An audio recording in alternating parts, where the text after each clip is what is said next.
better, it's just getting worse. They'll stick you up for all your cheddar. Hello, everybody, and welcome to another episode of the Rants and Tangents podcast with Daryl Smith Jr. Shayla. And Ray Parker.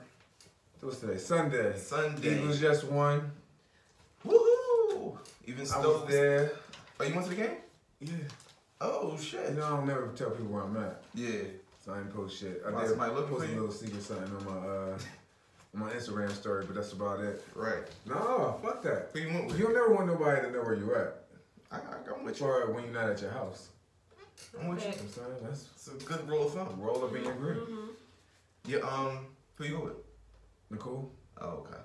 So, everything you expected? Frantic? Honestly, I didn't think the Eagles would win. Yeah.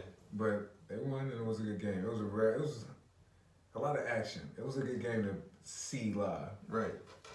Yeah. I haven't seen the Eagles win live in like at least 3 years.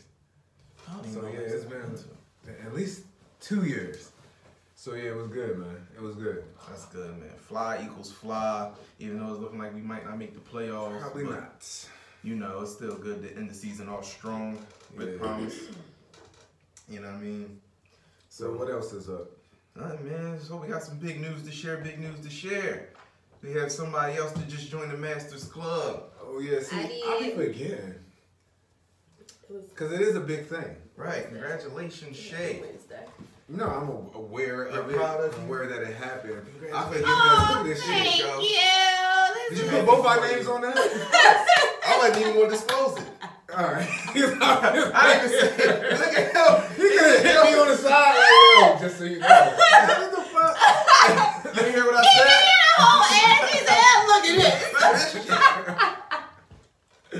Congratulations.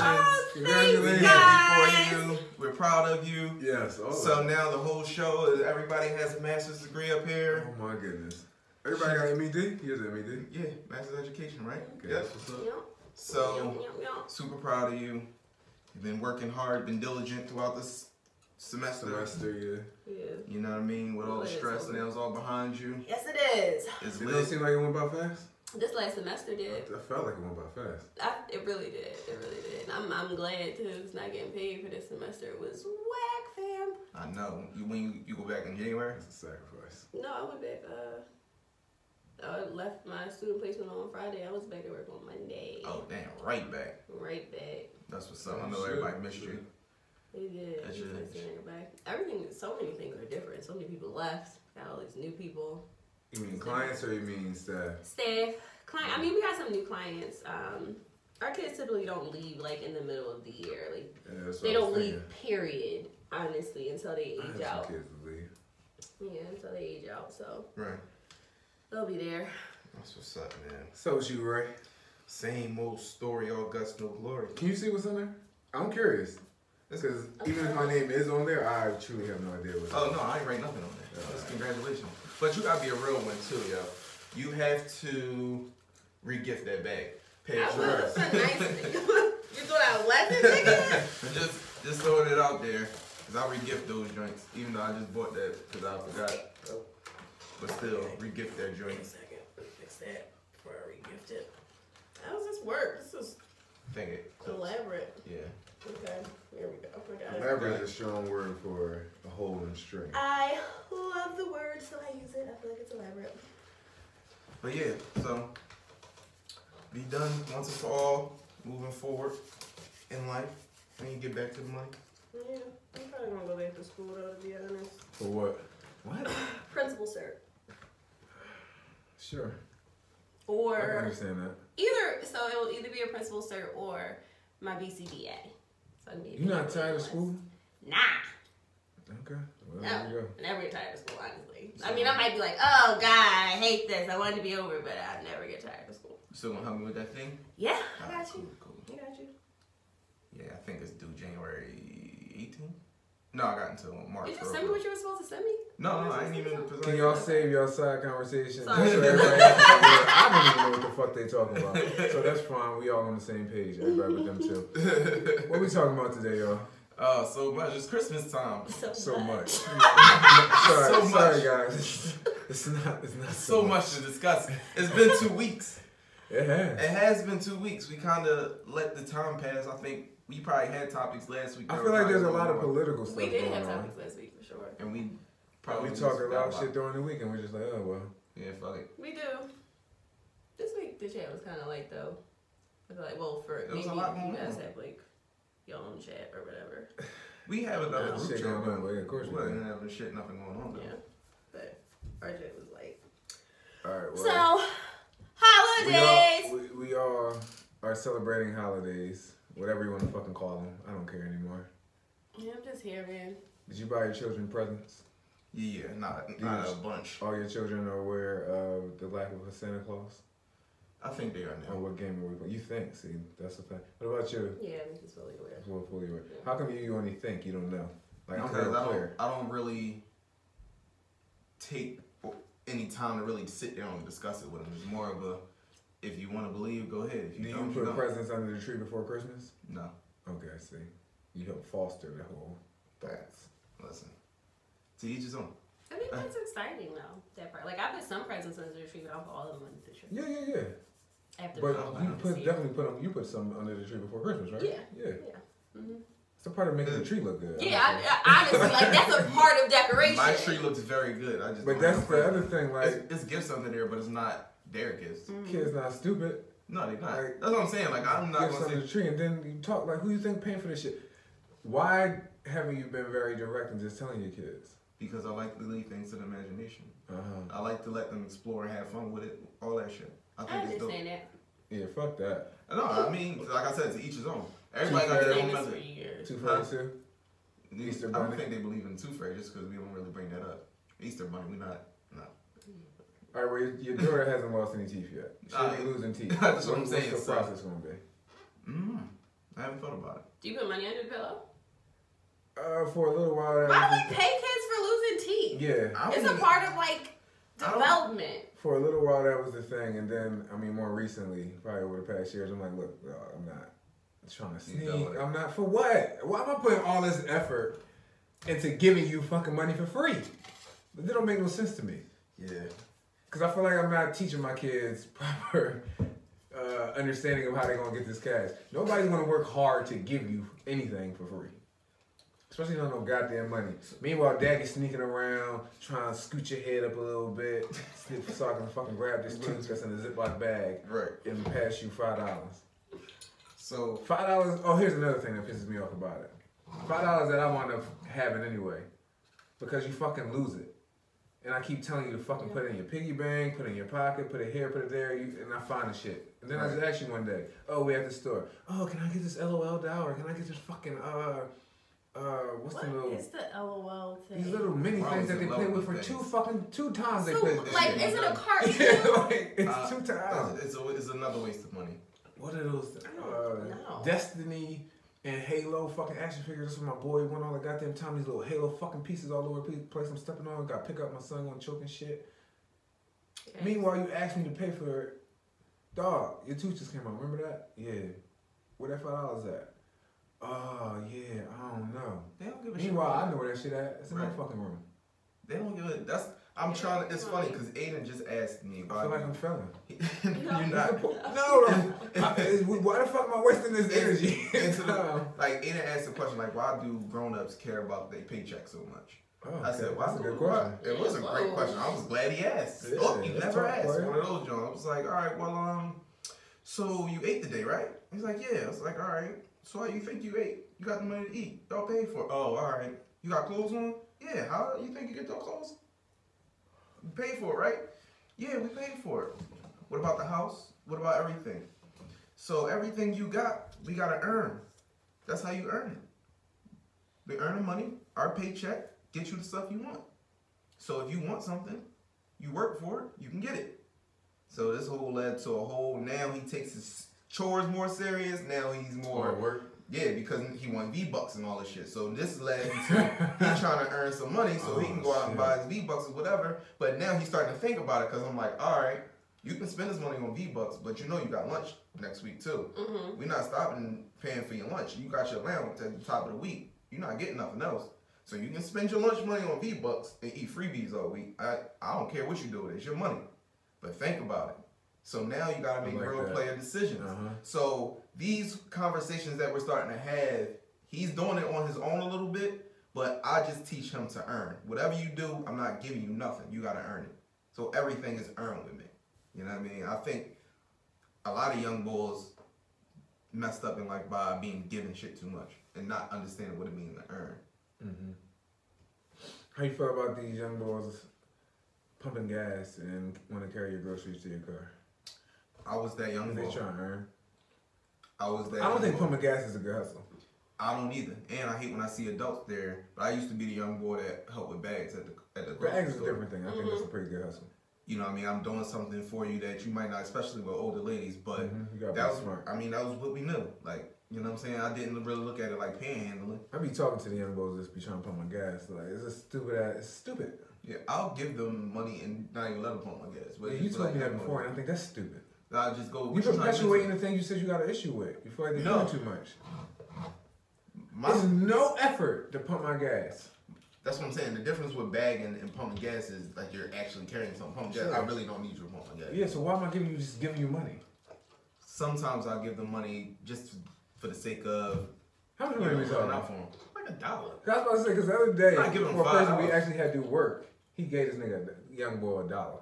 Yeah. Remember that shit? I believe in giving young boys a couple dollars, but I ain't giving them $10, $5 just for anything. But I don't like what you're doing. I don't like that. I'm just saying, I don't like that you gave $1 to the kid who was doing work for us, and you give $1 to the kid who ain't doing shit.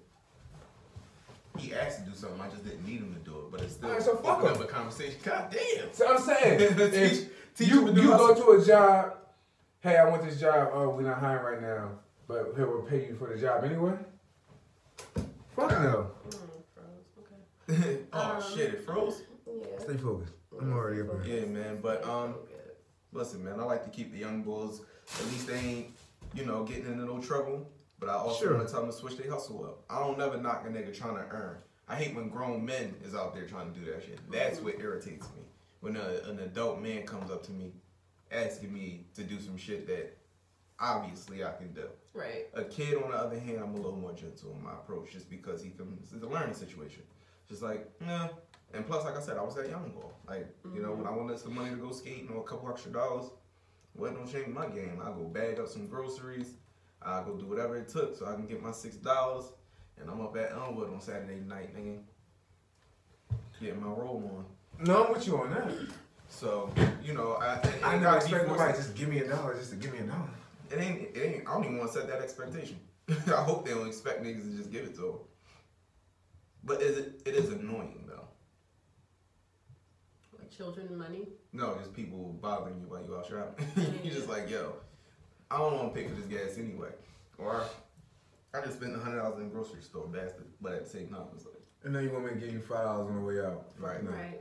So that'd be my thing. I'm a grown ass man. And maybe when I'm elderly, there might be a space for that.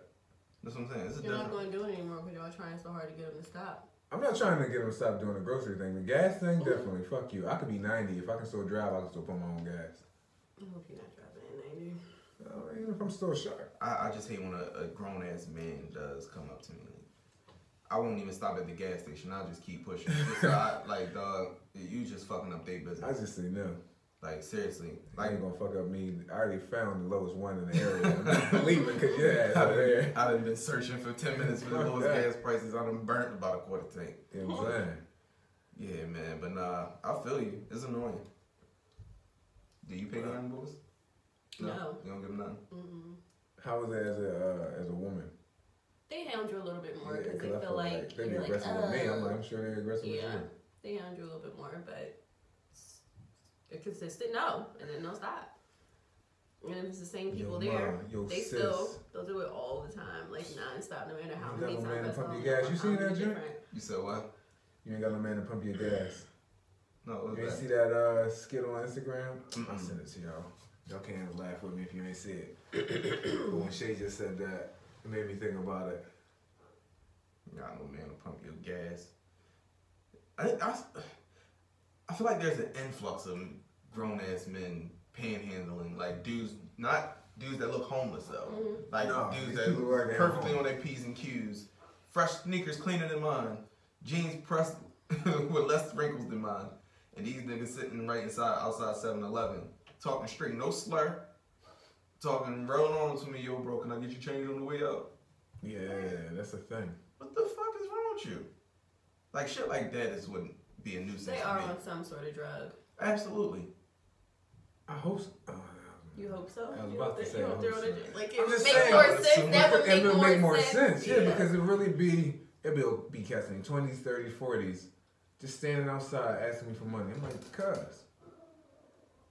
Yeah. You know, I feel like I'm a giver. People make me not want to give. I agree. I don't trust you at all. Like, so. What are you doing? Like, why are you here? Yeah, I don't. It's fucking 2 p.m. Like, it's right. More productive you can be doing. What the fuck are you here for? Yeah, man. Maybe we should start asking. What? Oh, yeah, why are you here? No, because then that's going to lead to a whole nother rabbit hole. Then he telling you all his problems. If I got time for it, I'm going to do it. I ain't got time. Yeah, if I had time, I think I would. I had a nigga come stand by my window yesterday while I was waiting for Tarisha to come out of the store for at least 5 minutes, trying to give me a lecture about his life. I rolled the window up on the nigga twice. He knocked again. I'm like, fam, get the fuck away from me, cuz. I got pulled up. Get the fuck out of here. He was black, wasn't he? Black dude, just sitting there. I don't know, but he looked like he was high. Like, he looked like he was high. I'm like, oh man, you got any change? You can spread it off, fam. Roll my window back up. You know, man, started telling me it's a problem. Look, dog, I really ain't got time, dog. Roll my window up again. Nigga knock again. I have to pull off. Like, dog, it's fucking. So some of these dudes just be ridiculous, man. I agree. Right, so you don't let your kids. Ray don't care if his kids think there's a Santa Claus. Shay's very clear. I'm very clear. How's your whole Christmas pan out? Like, how do you do things? Y'all build up a tradition yet? Routine? No. I don't think I want a tradition surrounding Christmas. I don't even put much emphasis on it no more. Because I've realized after probably my third Christmas or my second Christmas as a parent that all this shit, they pick one toy, play with one thing, and that's it. So I'm not one of the parents that's buying my kid a bunch of shit to post on social media to look like I'm king or the best parent in the world. It's just like, no, I'm going to get them what they want, exactly what they want. And, you know, couple outfits, maybe a pair of sneakers, and that'd be that. That's it. I'm not spending $1,000 on Christmas or $500 on Christmas. It's not happening. I'm about to say $1,000. Yeah, I agree. I learned that after Mickey's first Christmas, I was like all hype, like, oh, yeah, new baby, gotta get her everything. And she crawled in and out of a box the entire day, and that was joy for her. And I was like, oh, okay, cool. It's like we don't really know our children. Like, so we just buy them a bunch of shit we think they like. Yeah. And they playing with wrapping paper. Man, last year I bought my kids so much shit. And it wasn't even a bunch of dollars, a lot of money. It was all relatively cheap shit. Because they all wanted these small little figures and stupid shit. So this year, after last year, I remember last year coming down and seeing a Christmas tree, and the shit was literally overflowing with gifts. I was like, this is too much. Then their grandparents giving them gifts. I account for that when I'm like buying stuff. Like, okay, this person want to get them something. Yeah. This person want to get her something. This person, like, I don't need to do all of this because people are gonna get her things and she's gonna be fine regardless. That's where I had to get to this year because last year, on top of cause my parents given at least 3 gifts.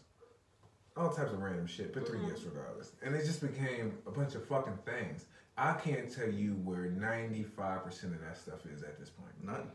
Yeah. And I am an active cleaner in my children's room. I be in there, supervising and moving shit. I can't tell you where half that shit is. So this year we was gonna do a book meeting and read, and we even nixed that shit. We got all these fucking books. Pick a goddamn book and read that shit. Dude. Like I do buy new books. If I see a book I like, catches my attention, I buy that shit. It's for an adult or for a kid. But why I gotta make it a Christmas gift? Yeah, I used to do that. Like, it used to have to be a book. With any gift I gave a kid, like, you're going to get whatever I'm getting you, but you're going to get a book as well. Right. I was on that shit. All my homies' kids, my nieces, nephews, they all got a book with me writing in it somewhere. And I still might do. I like doing that. Yeah. But for my kids, I got a fucking bookshelf. Yeah. And that joint full. Read a motherfucking book. Like, what do you give a kid that get a world? Like, and that has the world. And this is the time to reflect for me and just be like, yo, we're extremely blessed. And at this time, we're able to pay it forward. And I have been encouraging that, though. Mm-hmm. Like, in terms of just, like, dog, you got all this shit, Aiden, just give it away. Give it to somebody. Like, you see a stranger, a little kid on the street, somebody want to play with it, just give it to them. I'm trying to get rid of their toys any fucking way. I'm just trying to come up with creative ways. So much shit. But I'm just Christmas trying to is a purge. Christmas is the purge. Right. Like, when it's Pay it approaching, forward, I purge. I have to when's get the last rid of time you things. touched this? Like, seriously. No, I don't ask her about it. If I think and I know that she hasn't done anything, I'm just taking it. And she literally, she doesn't know and she does not care because she didn't know that I did it and she just in her room all willy-nilly happy. Like, has no idea that I took half of the shit out of your room. I'm thinking I can go in my basement and wrap some of that old shit down there that I already gave him previously and make that tree look real fucking, because my tree, like I said, they got like 3 gifts apiece. That's enough, man. 3 or 4 gifts. And I don't know what they, like my mom and them got, my brothers on, you know, everybody else around us, but yeah. You do a spending limit? Yeah, I do a spending limit. So it could be a lot, but I stick to my limit. Like, this is what it is, and this is what it's going to be. Same. But I also start pretty early. Like, if I see something, I'm like, oh, I love this. I want to get this. See, that's what I used to do. That's what I had to stop doing. Because I started getting shit for me. Like, oh, I would want them to have this. I don't like the way this looks. Like, no, fuck that. You think you know your kids, and you like, you don't like this? Like, this shit? That's the shit. This joint fire. You crazy. You don't know how much time I took time. Now you mad at him. Reviewing it, coming up with the idea, thinking, I've imagined shit you could do with this. Like, you're not taking this. It's funny. Everything I gave But it's the truth, though. Like, stuff that I bought Mickey, like, 2 Christmases prior to when she actually used it, I was like, I'm not throwing this shit away. I bought her like this circuit and she could build shit. At the time, she was not interested in that, like, at all. She didn't want to do that. I was like, you know what?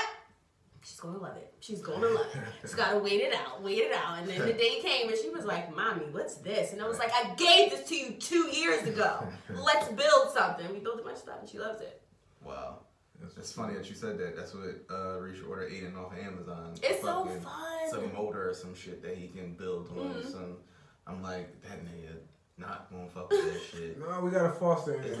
I want to foster it and have these conversations. He's gonna play. I just got him a piano. He played that shit for 5-10 minutes. I'm like, yo, you can go on YouTube. You can learn some songs and shit like that. Man, please. Nigga play with that shit 5-10 minutes. Made a bunch of noise and then turned it back. You gonna give him a piano? You really gotta put him in the class. Yeah, for sure. But that was my plan this year. I'm feeling like YouTube University might be able to get these niggas through anything. Well, they probably not YouTube because it would require them. Like, but they have like people you can do it on. I know, but it would require them to actually sit and do it. It require them to want to do it. Yeah. You gotta be proactive in that type of situation. Versus a teacher where you're more reactive in this instruction. They have people you can like do, like they can do it at home on the computer or whatever, Yeah, we can try that out. But yeah, man. I see people out there going above and beyond, spending thousands of dollars, and it's dumb. Have at it. I think it's dumb. I mean, it ain't real dumb. Yeah, it's not my money. So I don't give a shit. Like, I know, I've learned. Yeah, I had to learn the hard way, but it ain't my money. But at the same time, some people are. So much fucking stuff, yo. Yeah. I've never seen that much. It's only 4 of them. And at that time, it was only 3 of them last year. I had never seen that much stuff growing up with 6 siblings. Right. Like, yo, this is crazy. And then your grandparents coming with more shit. And more shit. And they got so many sets of grandparents. All this extra shit. I really do wonder, because I don't remember if my Christmases look like my kids' Christmases. I feel like mine didn't. Like, I don't remember. Not in a bad way, but I feel like mine didn't look like this. I can say that ours did, but it was because my parents, they had us young, so the whole neighborhood was vested in it, so everybody chipped in. So it was like a big thing because so many people were like, oh, it's training shy kids, you gotta do this. So it used to be, and then we lived with my grandma, so she was not having it, that we wasn't having it like Christmas. Right. So I'm with you. Grandma's always come through on Christmas. Grandma's always come through. What was your best Christmas? 2000. No, 99. That's like about a year. It just kept to be an experience. I wasn't going to save time. I got a brand new bike. Oh. With pogos on it. What kind of bike? It was a Royce Union. Silver joint. 4 pegs all the way around. That's when I first learned how to wheelie. Megs and steel spokes. It's steel spokes. Okay. No, I ain't never had no bike with mags, but I wanted one. My homie D had a GT with white mags on it. Bruh, Jones crazy. But then I ended up getting a red line with red tires on that joint with black rims. Oh my god, nigga, this bike was like a Rolls Royce. So pull up on my shit like, bitch. I put my rolls. See, I used to take my bike serious. I used to wash my bikes like a car. Oh, I wash my bike. You ain't never wash your bike? I was serious. Never watched it. Man, if I would have knew about Armor All back then, I'd have been a young boy with Armor All tires on a bike. I swear to God, I used to take my bike so serious. Wow. And I used to know how to wheelie my ass off and do all types of tricks on the Jones. So I used to really be the young boy that just bike like. Take bikes apart, put bikes together, make new bikes. Yep, do that too. So that's when you still. So that was the whole stealing bikes. Yeah. You used to steal bikes. Yeah, we used to go up where I live at, where my mom live at now, and take their bikes and shit. That's how me and Khalif met. Thought I was gonna steal his bullshit bike. But yeah, that was our shit, man. What about you, Shay? I had to be like 6 or 7, and it was my favorite Christmas only because now in retrospect I realized that my mom and dad probably forgot to put a gift under the tree, like on Christmas Eve. I think it was like a game or something, so it was for all of us, but they forgot to put it under the tree. So the next day on the 26th, when we woke up, it was another gift under the tree, and I was like, this is so amazing. Like, I just thought it was like the best thing ever. It just stuck in my mind. I don't have any Christmas gift? Yeah, I thought it was lit. That's not. I thought it was lit. What you? I don't remember my best Christmas.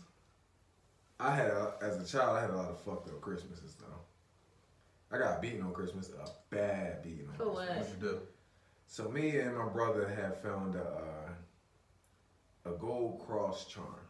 It was probably 2 inches long, maybe 1.5. But it was like thick gold, and it looked like a nugget, the way it felt or whatever. And we found it in the laundry. To this day, I don't know where that shit came from. I know I didn't steal it, and I was a thieving ass dude. Right. And I know my brother ain't steal it. He ain't steal like that. But I found it in the laundry, and I think I might have brought it to him. And then I don't know if we even hid it from my dad or I don't know how my dad found it. But of course, he finds it, and we stole it. And we sticking to it like, yo, we didn't steal it, man. I found that shit in the laundry. I'm telling the truth. Like, I found it in the laundry. I don't know where that shit came from. I've never seen nobody in here wear that shit, so I kept it. He fucking lit us up. Like, when I tell you, so the way my dad used to beat us was, we had to pull down our pants, and we had to touch our toes. And you got however many you got. I can't remember the number, so I ain't gonna make something up. But it was definitely double digits. And so we got that, and on Christmas, I think he really thought we stole it, because he didn't stop until, I don't think we ever admitted it. Because we didn't steal it. But it was a long session of just getting lit the fuck up to the point where I remember I couldn't sit down. My ass hurt so fucking bad. That's my most memorable Christmas. Wow. And you know what he did with that shit? This is shit. This motherfucker, it's not like he went to go find out whose it was. Or maybe he did, I don't know. I doubt it. He melted that shit down and made a fucking medallion with a Shriner symbol on it. He still got it. Really? I feel like I found that shit. You should take it. I just said you should take that shit. Like, it was thick, yo. That's why, because the medallion he made was bigger, but it's thinner. Wow. It was a lot of gold, man. I don't know where it came from. You're like, yo, you should take the look, Pop. I told you I ain't take it. I'm still sticking to that story. Yo, that's my piece, dog. It's like it's at least almost 20 years later. We still ain't changed it. We really found it. I found it. That's mine, man. I'm coming for that. Diane used to like religiously tell us this story about my mom on Christmas. To the point that like I didn't know that it wasn't a true story. He was like, one year she was so drunk that she fell into the Christmas tree, knocked it down, ruined all the presents. And we would be like, Mommy, like what? Diane, you're a child. Diane used to tell us this as a child. And we used to be like, Mommy was drunk and she broke the tree and all the presents, and Davon, like, up into his 20s, like, didn't know that it wasn't a true story until one day my mom was like, Davon, I ain't get drunk and knock down the goddamn tree. Terrible, but Diane will still tell it to this day. How much older is he the oldest? Diane's a year and a half older than us, but he swears. Yeah, because he was only 1 year. I think 1 year older. I'm just wondering how the hell he gets you to... Diane? Because he's an actor. That's true. That's what he do. That's funny. That's what he do. Hit you with the finesse. He did. We used to crack up every time he would tell this story. My dad used to crack up. Knowing it's not true, but just the fact that Diane would just lie like that. Like, yeah, let this shit fly. Okay. Keep the lie alive. Yep. Keep the lie alive. What's your worst Christmas, Ray? My worst Christmas. It's a lot to recall. I ain't gonna go too far back. But I will say, probably when the last year when mom and dad was together. That was like the Christmas where I remember shit being like fucked up. You know what I mean? Like, I don't know. I suppress all my memory stuff, so I don't want to talk about it. But that was like a Christmas I can remember where shit was just kind of fucked. You know what I mean? Are we going to protect our kids from having a fucked up Christmas? Because I think everybody's had at least one fucked up Christmas. Yeah, I try my best to. I mean, that's what I'm saying. Like, you can't control. I get into the spirit of thing. Like, I like to see people enjoy shit. Like, if my kids are enjoying the stories of Santa Claus and all the myths around that shit, have at it. I'm not going to really take that away from them. But it's just like, if it takes a point in time or a certain event for people to feel thankful for some shit, or just to be in the spirit of some shit, like, I'm going to celebrate it and push it forward. I don't want my kids to think that we live in a world where somebody is going to come into our house and just give a shit and don't want nothing in return. I want my kids, first of all, I got some scary ass kids. I don't want my kids thinking that somebody can just walk in our fucking house. Right. Because that's really a thing in this bitch. Like, my boy, yo, he is a motherfucking punk. Oh, let me tell y'all what I did to my kids. Did I tell you? Did you scare them? I did, yeah. Go ahead. Well, it's the thing. I don't know if I'm going to make y'all laugh because I don't know if I got the juice for it anymore. The juice. But this was Monday of this week. So, it's been a long-running threat that I've made to my children. Because they don't clean up shit. So I'm like, yo, one day, I'm going to find a roach, I'm going to find a mouse, and put that shit in your bed. One day, I'm going to find a roach, I'm going to find a mouse, I'm going to put it in your bed. So it just so happens on Monday, I got finished sweeping. Just got finished cleaning. And you know, you a little bit, sensitive after you just get finished cleaning. If somebody start fucking up the area you just cleaned. You know what I'm saying? So I'm like, all right. Ready to fight. I'm like, all right, listen. I just swept in here. Y'all don't clean up the mess, it's gonna be an issue. Dinner's over. We leaving the breakfast nook. I'm like, yo, nobody gonna pick up their crumbs and shit. I watched all y'all just dribbling shit out your mouth like y'all fucking 2-year-olds. Nobody gonna pick up the shit. And then I did the same thing I always say. When there's gonna be a roach or a mouse, I'm gonna catch that shit and put it in your room. Next thing you hear, I'm like, what the fuck is that? It's the cat. Cat comes in from the breakfast nook, and y'all know my house, right into the living room. What the cat got? A fucking mouse in his mouth. Oh my God. Oh. Right, wow. right on fucking cue, dog. After I just, with no exaggeration, it couldn't have been more than 2 minutes after That's crazy. just said that shit. Couldn't have been more than 2 minutes. So at first, I'm a pussy, low key. At first, I'm like, damn, I gotta pick up this fucking mouse. Right. That's real. But whatever, I'll do it. I've done it. I don't want to do it. Right. It's not my thing. But then I'm like, you know what? I said, when are y'all gonna pick up that motherfucking mouse? I'm like, rock, paper, scissors, shoot to see who do it. My lady says no. You fair. They all gonna pick up the motherfucking mouse. There you go. I was like, all right, I'm down with that too. So rock, paper, scissors, shoot to make the order. It winds up going youngest to oldest somehow. So the youngest, the fucking 4-year-old goes first. 15 to 20 minute production. Never actually picks up the mouse. I pick up the mouse. I say, all right, where the cat left it, we've then brought in a trash can, emptied the fucking trash can out. This is how fucking nice we are. Emptied the trash can out. So now there's nothing in there. You gotta pick up the mouse, put it in the trash bag, take it out, put it back for the next person to do. Simple. Relatively so. It's gross. The little girl, first of all, I have faith in her. because she's kind of a ride or die, low key. Like, I respect her.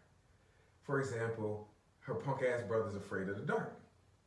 Who does he ask to turn on the lights and go upstairs and check shit out first? It'd be her, and she do that shit, no problem. So I'm like, all right, she don't want to do it, but she gonna get over it. She won't pick up the fucking mouse. Right. No, dog. They would not get if you're where the mouse is at. They wouldn't get to where Shay is. They would not get to this area. If they got this close, it was, and I would try to push them further. It was dead. They be fucking shaking. You think it's gonna become a zombie mouse? Sure. So that's how I wound up picking up to prove that the bitch is dead. And so I give it to her. She takes it on my hand and put it in the trash. And that's after 15 minutes. That's after me done counting fucking 20 times. Nah, if you don't pick it up, I'll pick it up. I promise to swear. Don't touch me. I'll pick it up. All right. Never picks up the shit. The whole thing. Then my Delilah goes, bang, boom, no problems. I'm like, yeah, low key. I'm like, yeah. You know what I'm saying? That's me. No problems. My daughter picks the shit up. Here comes the fucking boy. Now, here's what's going to piss me off about the boy first.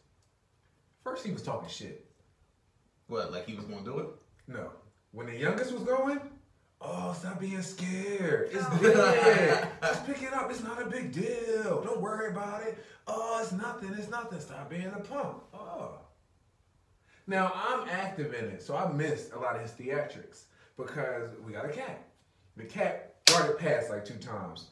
All these punk motherfuckers jumped and ran. It was hilarious, yo. You know, sometimes when you get frustrated with your kid, but low key, what's happening is funny as shit. You try not to laugh. It's one of those moments. Mm-hmm. And this is going on for like 45 minutes. The girl's 15 minutes. Layla's 2, 3. It was no time with Layla. But then here comes the boy. He would not come into the fucking room.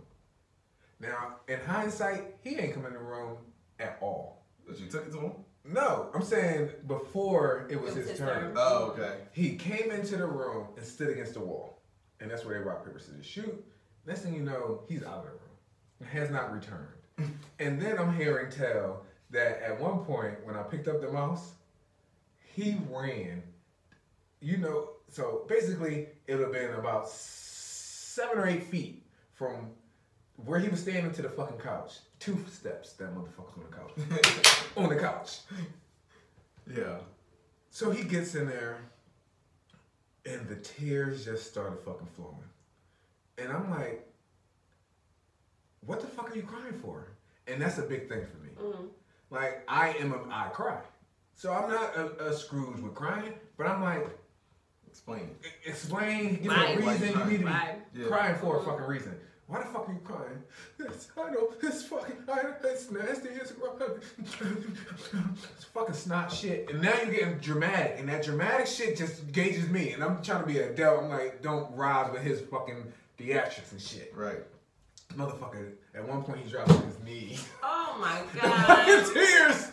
The fucking tears. My God. No, I promise y'all, I'm not exaggerating. The fucking tears are dropping out his eyes, literally creating a puddle at his fucking knees. They are dropping the thickest fucking tears, splashing on the ground, and it's all going in slow motion. I'm watching this shit, trying not to laugh. I'm biting my fucking cheek. Everybody else is laughing. Fucking Nicole was saying to Layla, yo, it's not funny, stop laughing. Layla's my child, dog. She's laughing. This is shit. I'm like, all right, yo, I'm trying not to laugh, but this nigga bitching. So, fast forward, after another probably 15 minutes with this dude, I say, like, for the last time, because I already counted 4 or 5, 6 fucking times. I'm like, all right, man, you said you was going to do it, you ain't do it. I'm going to pick it up and go put it in your bed. So, no, dude, no, please, no. He don't get to, I said, if you get to the mouse before me, I take this long-ass walk to get to the mouse. If you get to the mouse before me, pick it up, I'm going to do it. Still doesn't get it, so I pick up the fucking mouse. Again, I don't want to pick up this fucking gross-ass mouse. Right. I walk upstairs and go to his bedroom. He ain't coming with me. I'm the only one up there. All you hear is at the bottom of his step, no, God, please don't, God, please don't. God, please, no, please don't do this, please. It's not right, don't do it. I'm starting to feel like, are we abusing these motherfuckers? I'm making them fucking wake up. That's funny. Like, what's happening? Like, why is this such a thing? So we get upstairs, and I guess, well, before we even get to his room, he gets up the steps. I holler, because he's floating around. He says, Mom, That type of shit I don't tolerate. So I holler. He runs up the steps. But as he runs up the steps, the cat was on his bed. So the cat hears him thumping up the fucking steps. Cat gets scared. Darts out the hall. If you would have seen how high this fucking boy jumped, he almost touched my ceiling. Wow. Dog, I can't touch my ceiling standing up. It's at least 9, 10. My fucking ceiling's high. This boy jumped so fucking high, dog. And again, I'm trying not to. Like, dog, I'm sitting here. I'm having a heart attack. Like, cause you know you're trying to hold it in. It hurts. I'm in fucking pain, dog. My chest, my ribs. He finally gets to the room. And so when he gets into the room, I still have the mouse in my hand. He doesn't notice that I have the mouse. Mind you, I'm low-key freaking out. The mouse is shaking and shit. It's hit my palm a couple of times. I'm like, this is fucking gross, man. Oh, do you have gloves on? No, I got I'm holding it with a paper towel. Oh, it actually never touches my skin, but yeah. You know what I mean? It's gross. It's fucking gross. And then, so he gets to the room. He doesn't see it in my hand. Mind you, I told him I was going to put it in his bed. I throw him on the bed. This boy. Mind you, first of all, what you need to know about my son is he's not athletic. He's slow. Physically, not mentally. He's like slow, he's pretty clumsy. On this day, let me just rewind a little back again, just to emphasize this point. When we're downstairs and the mouse is still on the floor, I'm like I'm not even pushing him. I'm stepping closer so he can't back up. Mm-hmm. And every time he, all right, touches step forward, I step forward too. Now you can't back up further than what you were. At one point, if I say maybe a foot away from the mouse, he will not pass that point. Dog, he put his hand on the wall and on the fucking table. He's shaking. You hear the fucking table shaking. I'm like, yo, what's the problem? I'm gonna lose my balance. Like, what the fuck? What are you talking about? Like, wait. What are you saying to me? Are you saying that you're so afraid that you can't fucking stand? Like, yo. And that's how he wound up getting on his knees. He fucking like, I can't. Oh my God. He really was having a hard mouse. I'm not exaggerating. You should. Why did you take your phone out? When I threw him on you're the third person that said that. And you had to. I was in the moment. I needed that. Right. I would have needed that. He fucking hit that bed. He did maybe 2 bounces from, if he hit on his stomach, he jumped on his back and jumped on his butt and he was up. And that shit happened so fucking fast, it couldn't have been 2 seconds, dog. I wasn't counting, but I'm not exaggerating. Bang, bang, bang. He was up. It was like a football play. Bang, bang, it was up. He was in the motherfucking corner. So then that kind of pissed me off, so I ran to the corner, but as I ran towards him, I dropped the mouse. Oh, God. So that was the whole thing. You got to pick up the mouse on the floor. Here's why I respect him, but at the same time, it was pissing me off. He's really actively giving himself positive affirmations. You can do this. You love cats. Imagine it's a cat. It's dead. Don't think about it. It's a toy. It's a toy. It's a toy. You can do it. It's a toy. It's a toy. And he starts like inching down. He won't fucking touch the thing. And for some reason, he thinks if I pick it up fast, I don't feel it. I don't understand the thought process, but he's like trying to snatch it and he's not fucking getting it. So he can just do it and it can be done. Yeah, it can just be done. Ultimately, that's the end of the funny shit of the story because he gets it and he like has to take it downstairs to the kitchen trash. He moves so fucking fast. So now I'm thinking about putting the boy in fucking football. Because clearly he is way more athletic than I thought he was. Right. That like, motherfucker was moving, dog. That shit was crazy. So moments like that, we have to get on camera. Right. Just, honestly, not even for us. Just to look back on it, honestly. Because when he gets older and he watches that video, he's going to remember the mouse. But when he sees himself on camera, he's like, yo, I'm fucking. Especially if he like grow up and tries to be a tough guy one day. Like, oh, you a tough guy. No, here's the thing. It's not even, I don't think he ever is going to act like he's a tough guy. But he likes to play killing. And so, the kids got big real quick on me. I would let them run and shit, be rough all the fucking time. But now they're bigger, and so rougher is more painful, and then louder all the fucking time. So it's like, when niggas cut out a fall, lot of that fall. shit. Yeah, it's like boom, boom. Like, goddamn. You running, you sound like a goddamn stampede. So now, you don't allow that type of things. But with this boy, he likes to play roughhouse and is always killing somebody. So now my new thing is, dog, if you afraid of a fucking dead mouse, you can't be playing that you want to kill somebody. Right. Like, you really ain't built for it. We're not going to pretend that you really ready to fuck off somebody. If you can't kill a dead motherfucking mouse. Right.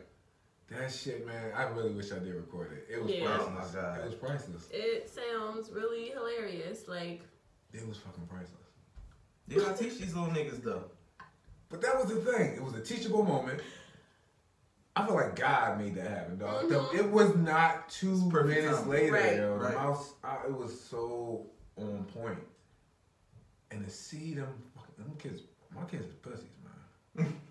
Nah, I ain't fucking with mice either though for a long time. Nobody likes a mouse. Yeah. I ain't fucking them for a long time. They'll be cool. No, they're never okay. It's just gross. I haven't, yeah. It's gross. You know what rodent really creeps me out? Possums, man. Oh yeah. I hate possums. My dog almost caught one. They're terrifying. So you know my on my deck, I got that smoker out there. Mm-hmm. So it's a possum on top of my smoker. I did not even see this fucking possum. I was just letting my dog out and pissed and shit. Still.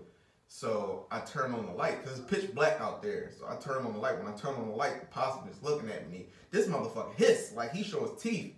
And my dog ran out and tried to jump on top of the smoker and get like she almost fell off the fucking deck. Come to think about it, but she tried to go grab the fucking possum. I'm like, look, bitch, if you'd have grabbed that, you'd have been on your fucking own. Y'all gonna have to scrap it out. Until that, I know that motherfucker dead. Y'all gonna have to figure that shit out. Cause nigga, when I seen the possum, I said, oh shit, my face. The face, they look so vicious. Yeah. They look so vicious. I agree. And one day, when I was a young boy, I'll never forget this shit. We saw a possum. It was like behind a bush and shit. Me and my homie, we just walking and shit. So we hear something like going crazy, like what the fuck is that? So we like trying to get away, like we walking across the street a little bit, and the possum come out and shit. This shit start coming at us, like hissing at us and shit again. Like, what the fuck is going on? So we get far enough away and shit. The possum walk away. This shit had all these little baby possum following it up the joint and shit. These little motherfuckers is vicious. I'm scared of them shits. Yeah, to this day. Fuck with them, man. No. And we used to take our dogs out to hunt because we used to train them and shit. So anyway, we used to hunt cats and shit. I don't know what we would have did. The motherfuckers would have caught a possum though. Them shits, they look like they game. And motherfuckers eat so ugly. They just very ugly. The baby possum is cute though.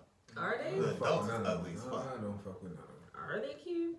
I don't know. Sure. Yeah, the babies look alright, but the fucking adults are fucking I think terrible. they look like mini adult possums. Yeah. What about raccoons? How you feel about raccoons? You ever see the video about the dude when the dude swung the broom at the raccoon and the raccoon came back to fight him? Yeah. Raccoons are terrifying too. I just don't no. I'm not for any of it. Yeah, raccoons are fucking they vicious too. I'm not for any of it. But yeah, man. I'm not for any bit of I'm not too crazy. We used to have hamsters and shit. We used to have lizards, and I'm really. And maybe that's the part of it. I never really had rodents as pets. Yeah, we had hamsters. We never had hamsters. I had a guinea pig. We had gerbils, but they ain't last long. We used to really have a fucking whole hamster farm though. And we used to make them joints, sell them joints. Oh no, I never had none of that. And one day, we had left the window open. That's how all our fucking baby hamsters died. Huh? Oh, the baby hamsters. All our baby hamsters died. Man. Oh, they all froze sad. to death. Oh, sad, God. sad. And they come out, they all a little pink. Then they were just getting the hair on them. Man, fuck them hamsters. That's sad. No, we had one hamster named Poppy. This nigga had some poppy ass eyes and some big ass nuts. He used to get all the female hamsters pregnant. This nigga was a hoe. Hugh Hefner of the motherfucking hamster world. His name was Poppy, dog. He used to be tearing the ass in that motherfucking cage. He's like, yo, like as soon as we put another hamster in there, she was pregnant. They used to be having liver back to back to back. And then he was vicious because he would eat them. Like if we didn't separate him, he would eat them. Oh, he sounds like a lion. Yeah, Poppy was vicious. But yeah, we man. used to just have lizards and Danye. Like when they would die, Danye would throw them on me in my sleep. So. Must be nice having brothers, right? That's what it's about. Brothers doing things like that. Oh, brother. It was oh, brother. But yeah, man. But yeah, off this Christmas shit. Happy holidays, everybody, though. Yeah. Oh no, fuck that. Back to Christmas real quick. Holiday music. What's your favorite Christmas song? In my mind. I have a lot. I'm with you. That's mine, baby. That's it. I want you to be free. Santa Claus. But I like Little Drummer Boy. I like that. I like Anita Baker's version of My Favorite Things. I love Stevie Wonder. That's what Christmas means. Yes. Donny Hathaway's And This Christmas. Oh, Jesus. That, of course. Let It Snow. Boys and Men? Yeah. Boys and Men, yeah. That's good. I got a lot of them. Temptation. What about Jackson 5, Mommy Kissing Santa Claus? I don't really know. I mean, we know it, but it's not like... If you had to make a playlist, 10 songs... Santa Claus is coming to town, Jackson 5? I don't think I got any Jackson 5 on mine. Yeah, I don't think I like Santa Claus. Yeah, I like it, but it's not like... I like the more deep, intimate. Like, listen, Song White is definitely top 3 for me. Yeah. Rudolph the Red-Nosed Reindeer. Which one? Temptation. Yeah. Hey, Rudolph. Come on. Yep, Temptation. That's it. Man, definitely got the matter of fact, I'm playing the Motown Christmas when I get in the crib. Mickey likes all the basic ass Christmas songs. They get on my nerves so bad. Just like Rudolph the Red-Nosed Reindeer, the regular one? Yeah. We ain't gonna call it what I really wanted to call it. I'm gonna just say the regular one. The regular one. And it's just not lit. That's what Christmas means. What? How you feel about the newer Christmas albums? Like, is there a point? I don't get it. I don't think that there is. I think we grown up where Motown Christmas was it, and we left it there. Because everybody, because I heard Destiny's Child got one. John Legend had one. I'm probably listening to Mariah Carey. Chris Brown. John Legend got one this season. No, it's old. Ooh. The Legendary Christmas, I think is what it's called, or something like that. I don't give it a chance. I don't give it a chance. I apologize to all my current artists. CeeLo redid This Christmas though, and I actually like that. If I hear it on the radio, then I'll probably give it a chance. But other than that, I feel like it's been so ingrained in us. Maybe for our kids, but for us, that Motown Christmas used to come on the radio. I won't even give my kids a chance to hear this new stuff. Yeah. Like, I don't know where they would hear it. Hang on the mistletoe. It's just right. What he saying? That's the glory. This Christmas. Alright. Yeah. But I can't get away from that. And even if a good singer remakes it, it's still like... Yeah, it's not the same. You just remake it. Number one, you can't remake Donny Hathaway. You can. You can sing it, but you can't... It's Donny Hathaway. It's not gonna happen. I agree. So, I don't know, but does any other season have? I like Mariah Carey. Or holiday have music as good. Which one? What's her song? Oh yeah. That's old. That's the 90s, right? Yeah, I feel like that's still the same type of. I actually don't like that song. Me either. It's too much. It's a muchness. I'm not a big Mariah Carey guy. No, me either. Yeah, I agree. I'm not either. I actually just learned that I don't like Toni Braxton. Like none of it. Like none of it. Whoa. Any of the old stuff I like either. a few Toni Braxton songs. I can't rap. Honestly, you don't like the. I would like a song or two. I definitely. Yeah. But I'm with you. I'm not. Yeah. I'm not like a big Toni Braxton. I feel like back then I used to enjoy it, but now I'm just like, girl, I don't. Literally, it'll come on if I'm on the shop. I'm just like, oh, next. I don't even want to. She just got that dark voice. I don't have a problem with her voice.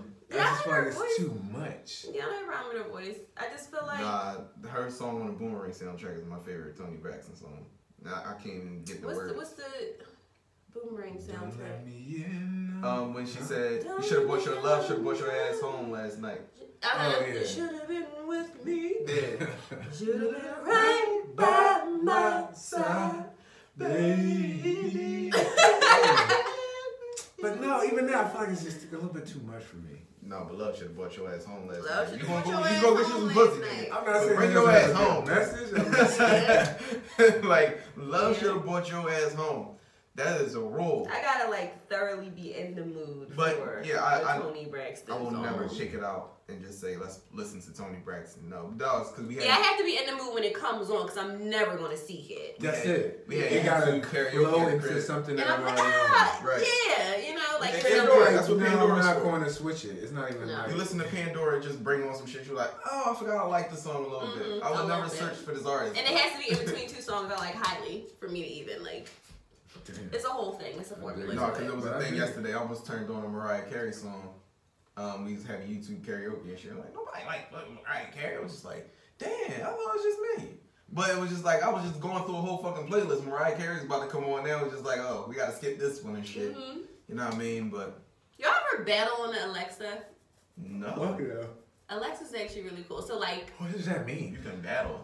Yeah. We just battle with like we made up battles. Like it would be like best hip hop of 2005, the year we graduated, and that would be my dad would be the year he graduated, and my mom would do the year she graduated, and so it would be like, and whoever we would all have to get.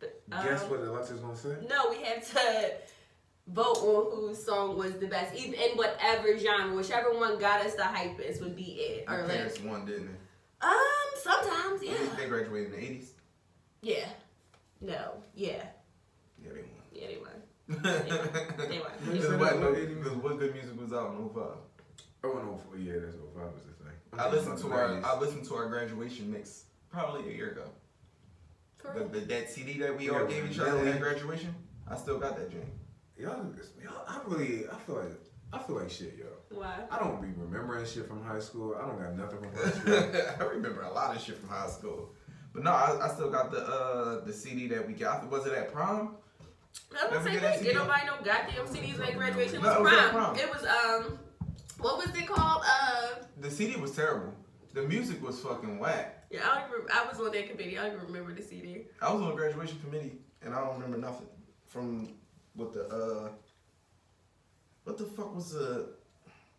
I forgot what songs was on there. It was whack. The CD was fucking Nelly. It was Chingy. It was Chingy was probably on there. Yeah, some Midwest shit. It was Nelly Furtado. What? I fuck with Nelly Furtado. I'm like a bird. You know what I'm saying? Yes, that's my shit. Oh, stop. It is. Nelly Furtado was the shit. On that fucking CD. You can only hear her on like certain things, and I would just like go to those stations. Of course, huh? I said she got to be on something with Timberland. Is that? Who, Nelly Furtado? Yeah. I only like her remix on "Get Your Freak On." Oh yeah. Nelly. That was it. Other than that, I ain't giving the time of fucking day. Sorry, Nelly Furtado. I liked her. I liked her. Yeah, man. But Christmas was lit. What was Christmas? He said Christmas was lit. No, but that's. Oh, the young boy cut his hair off. Yeah. Right. Yeah, man. The wrestler had to cut his hair off. High school, right? Yep. High school wrestler, yeah. So he apparently he wrestles though. Like it's just like, why now? That's what I was thinking. Did he have to cut his hair? So the referee said he wasn't going to let him participate if he didn't cut his hair, and that's why I was in the moment thing. But I'm wondering, so many thoughts as I thought about it came across. Like, I've never done that. I never wrestled high school collegiately, so I don't know that type of situation where a ref can say no. Cause he he's not the only ref, is he? Like, I don't understand. Is he like the head ref? Can't you sue? There's so many thoughts. He was apparently a veteran ref. He got fired, I believe. I read another article. He definitely got fired for it. Yeah, but the first thing that I looked up after I saw that was white wrestlers with long hair. Like, that was like my immediate. That's what I was thinking. What if a person had a ponytail? Yeah, but I didn't see many. It was a lot of guys. They didn't have like long hair, long hair, but they had like. So what's the rule that the ref enforced that required him to cut his hair off? I don't know that. I don't know because he got fired. Yeah, I don't know that there was a rule, bro. I don't get it. Alright, so do y'all think... Because obviously this was... The boy, if you looked at it, obviously his hair wasn't long. No. But it was long enough to where he didn't just twist it yesterday. Yeah. So I'm assuming he's been in some matches before. Would you have cut your hair in that moment? Because it was definitely a spur of the moment decision. I'm wondering, like, how does it count? Because I know for wrestling, it every match matters, but I don't know. Does this match matter so much? Right. Like, that's what I was thinking. Like, what match was this? Yeah. Does this set him up for a national championship type of thing, or that whole track, or like, what does this mean? Like, what compelled him to compete? Mm-hmm. Because obviously he has wrestled before with it, or I shouldn't say obviously, but I'm just going to assume he's wrestled before with it because it wasn't short. Yeah, it wasn't that short. And so, is he thinking, all right, well, if I just withdraw from this one, that's going to be a loss. Mm-hmm. He'll probably don't want a loss on his record. But then, do I got any other meets today, or like, there's just so many things. I don't know if I would do it. Right. But then at the same time, if I really love wrestling, maybe I would do it. But the way they butchered this white chick, butchered his fucking hair, it was ridiculous. Then I'm like, she was very insensitive about cutting hair. She had gloves on, was just tugging my man shit, cutting his hair. I'm just like, with scissors. I'm just like, because I just remember when I did have hair. Yes, folks, I had hair before. I wouldn't cut my hair for shit, or for nobody. I used to really love my fucking hair. Mm-hmm. So I couldn't imagine if I had a football game or a basketball game and they told me, you know, you gotta cut your hair. I've been thinking like every way for me not to cut my hair. I can't put it in a ponytail. Can't put a do-rag on. I grew my hair many times in my youth. I never had a problem cutting it. But I think somebody telling me to do it would make me feel a different type of way. Yeah. I remember my brother asked me to cut my hair to be in his wedding. His wife at the time, the chick he was dating, didn't want nobody in their wedding with braids and shit. So he's like, yeah, Ray. He said it all confidently and shit. I'm sitting right across the room. He's like, Ray cut his hair for me. Like, ain't about shit. He's like, what you? No. Like, what you wouldn't cut your hair? No, I just want to be in the wedding. Like, sure. And I guess I was so easy-go-lucky about it. Because it was just like, I really didn't give a fuck. Like, it just really was uncompromising. But it's just like, what do my hair have to do with your wedding? Like, now if you would have asked me to not wear like a certain way, I can understand. Like, all right, don't wear your fucking hair all types of way. But you just want to just change my entire style right now just to appease you? No, man. Like, I don't even know where that's coming from. But as parents, as this boy's parent, what would your thoughts have been? I don't know. I've been hot. I would have been flaming hot. Even if I didn't like his hairstyle. No, I wouldn't let him do it. Mm-hmm. Mm-hmm. I would have stopped it from the rip. I'm not cutting my son's hair. It's not what's But what if he had that it was a match that mattered to him? Fuck. But he does. No, he really. But that's a life lesson. This is important to him. That's a life lesson. You don't let somebody take your dignity for the fact that he determines if it's his dignity. You can look at it two ways. You can look at it as a sense of pride, but it's some bullshit. Sure, it's not. Argue that. Yeah. It's not really something that I can say, all right, it makes sense. I get it. It was some bullshit. It looked like some bullshit to me. So that's the reason why you got to stand for something. Now, if they would have let him compete because of his hair, and there's no written rules to say that, then you're in the wrong. Obviously, he got fired, so he was in the wrong. So it's just like. Say you're his black mother. I want to be livid. I want to let him make that decision, but it's not going to end there for me. It's you're going to get fired. This shit going to go beyond this day. It's going to go beyond this match because it's fucked up. It was like Ray said. It was bullshit. You're not. He didn't. I wouldn't say that he lost his dignity, but he lost something in that moment. You can.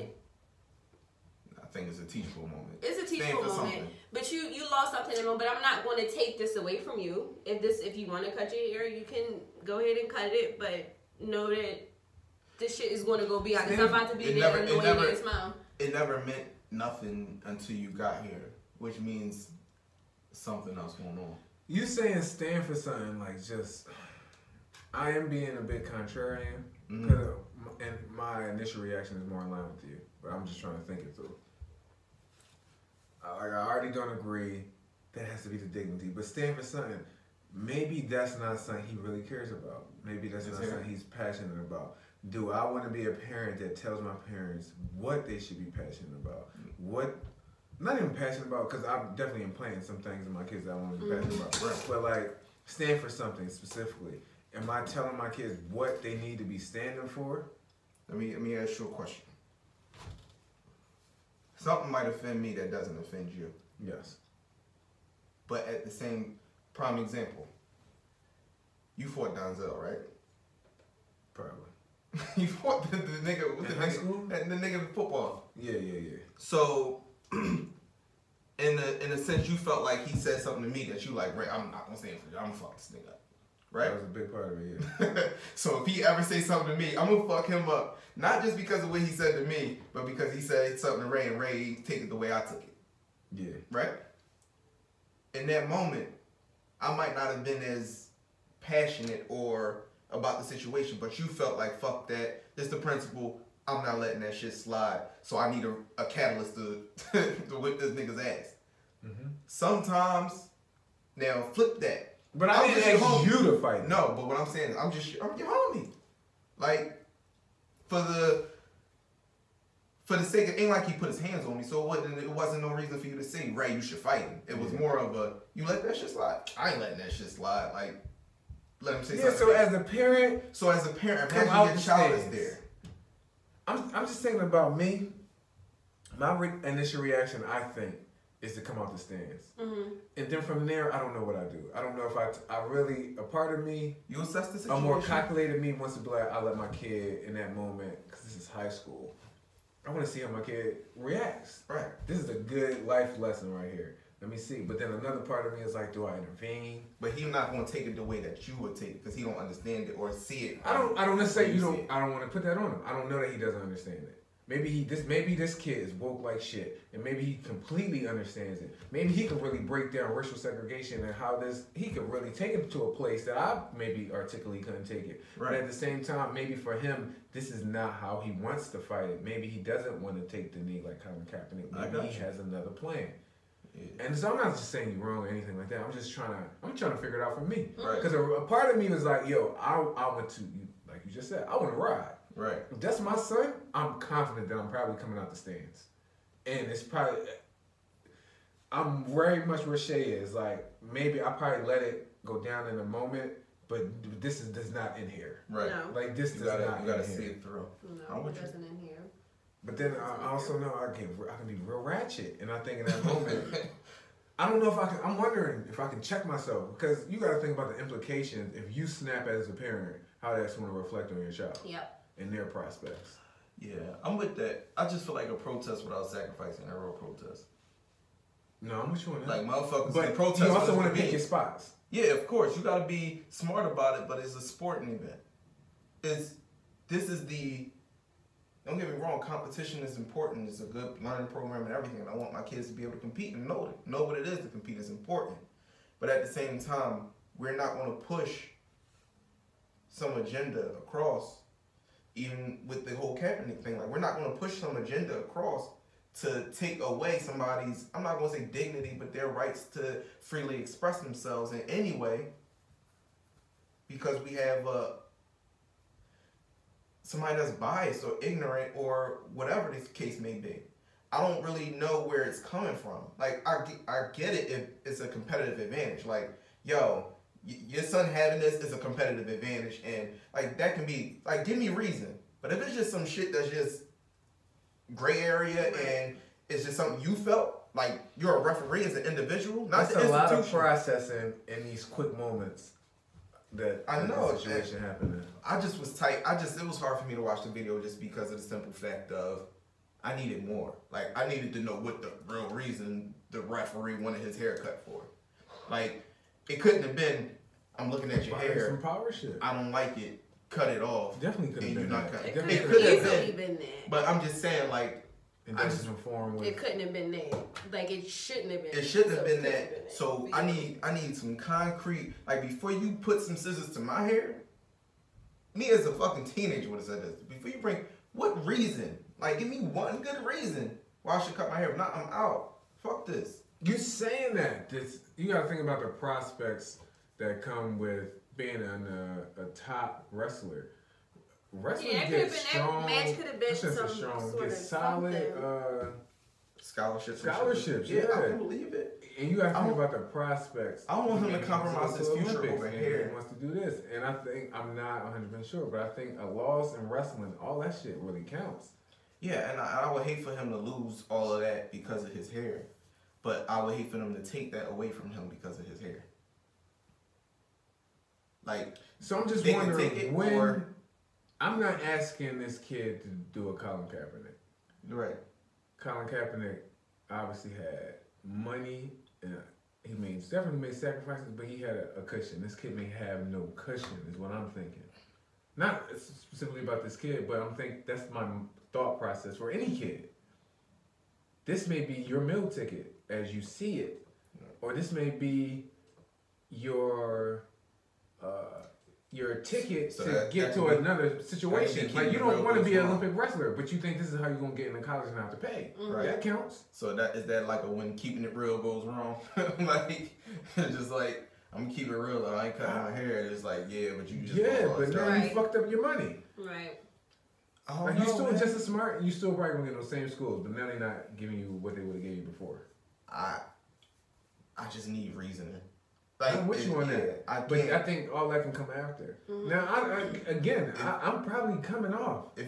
Coming in the stands. Off the stands, like, what are you doing? I can't imagine just sitting there as a parent. I don't like that there was no adult in that video. Watching the whole thing go down? No. That's not happening. I'm in the mix at least. Right.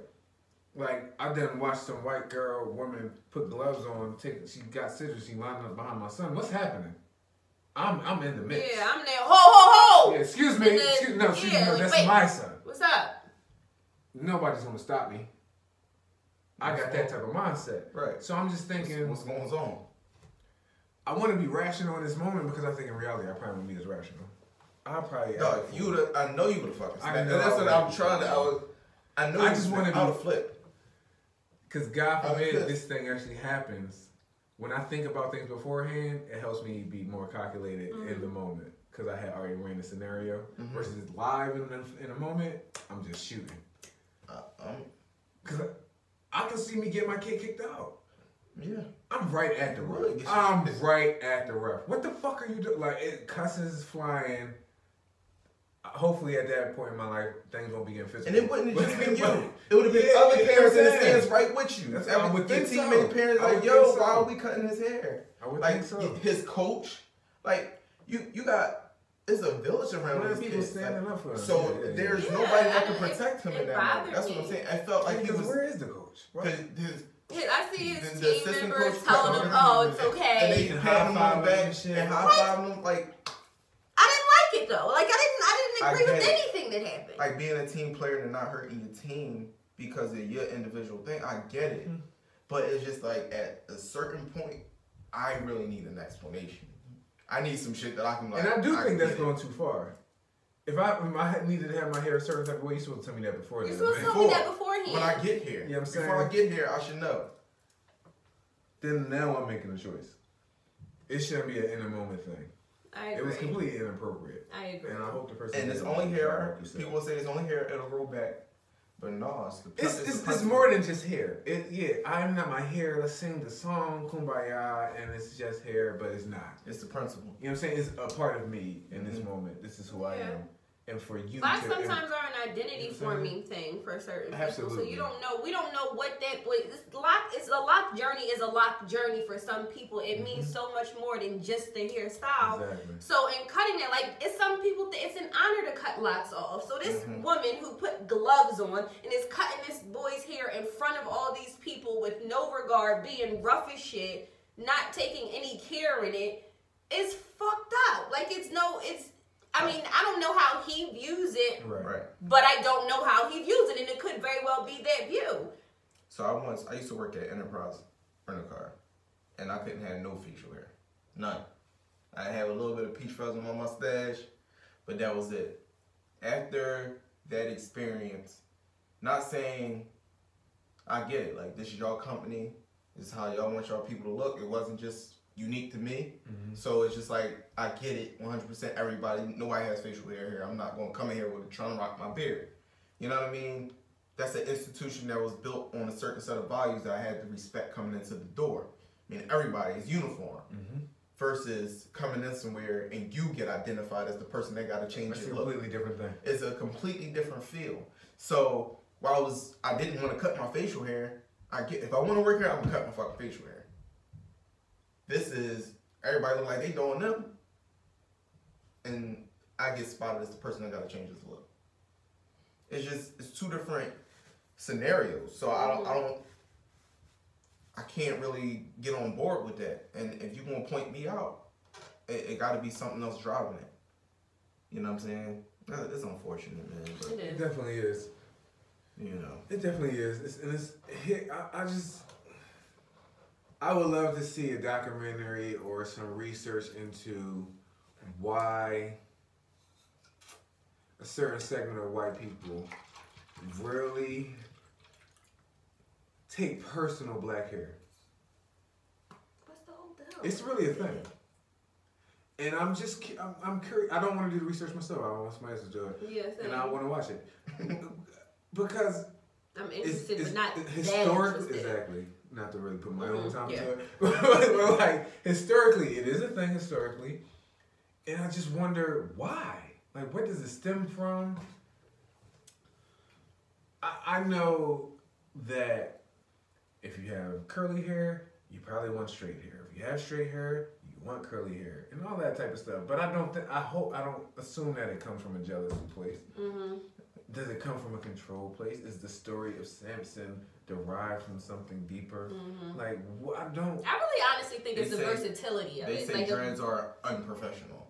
But it's not even just dreads. It's all types. Like, if a black woman walks around with an afro and it's well kept and it looks beautiful, like me as a black woman, I would see it and be like, damn, that looks good. Yeah. That shit is tight. And I'll be like, oh, it's unruly. But I have seen white people walk in this motherfucking hair matted and just looks like it probably has things crawling in it, but that's okay, as opposed to this shiny ass fluff of beauty. Like, it doesn't, how do we do this? I think the rule of not commenting on people's appearance is just a rule that I appreciate in practice. Like, you don't talk about mine, I won't talk about yours. You can talk about whatever you want to talk about. No, you can, but I'm just saying, like, in terms of... Why is it something that you feel like you need to act on? Yeah. Why is it something why do you need to control it? Why are you... why do you feel like... why is it so scary? Walking up to a bar that says no fitted hats, no white t-shirts, no construction boots, and no athletic wear, and AKA no niggers. Like, that's how I read that sign. Whenever I see all those signs, don't get me wrong, I understand the casual thing, where it's just like, all right, no sneakers, no streetwear, and you're going to an upscale place. But outside of that, it's just like, this is a bar. It's a bar. This is everybody there, beers and shit. Like, what are you talking about? This ain't no classy, nice clothes. Right? This ain't no classy place. This is a pub. You know what I'm saying? It's just like, you know what these signs mean, what these rules are made for, who these rules are made for. Yeah. Yeah. So if you're passionate about the history of black hair and white people's issues with it, please. Get to work on that documentary. I will tune in. I'll puppet. You know what I mean? I'll talk shit. I hope you promote it, man. I'm curious. Yeah, They did Chris Rock. Well, he narrated one. I don't know if he did it, but the one with the Good Hair. I think that's what it was called. Yeah, it was really. That was actually interesting. Yeah, I watched it. Yeah, it's interesting. So I watched that one. I watched yours too. Come on with it. Yeah, it was interesting. Speaking of Chris Rock, did y'all watch that video I sent y'all? Yeah. I did not. I just, I'm over white people.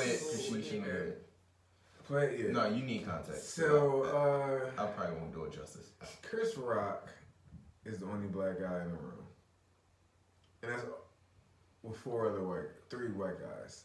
Who was the realest nigga in that room to you? Who was the realest nigga? Who said the realest Jerry shit? Seinfeld. Well, no, probably Louis C.K. Because he had the balls to sit there and say... He kept rolling with it. He's the blackest white guy I fucking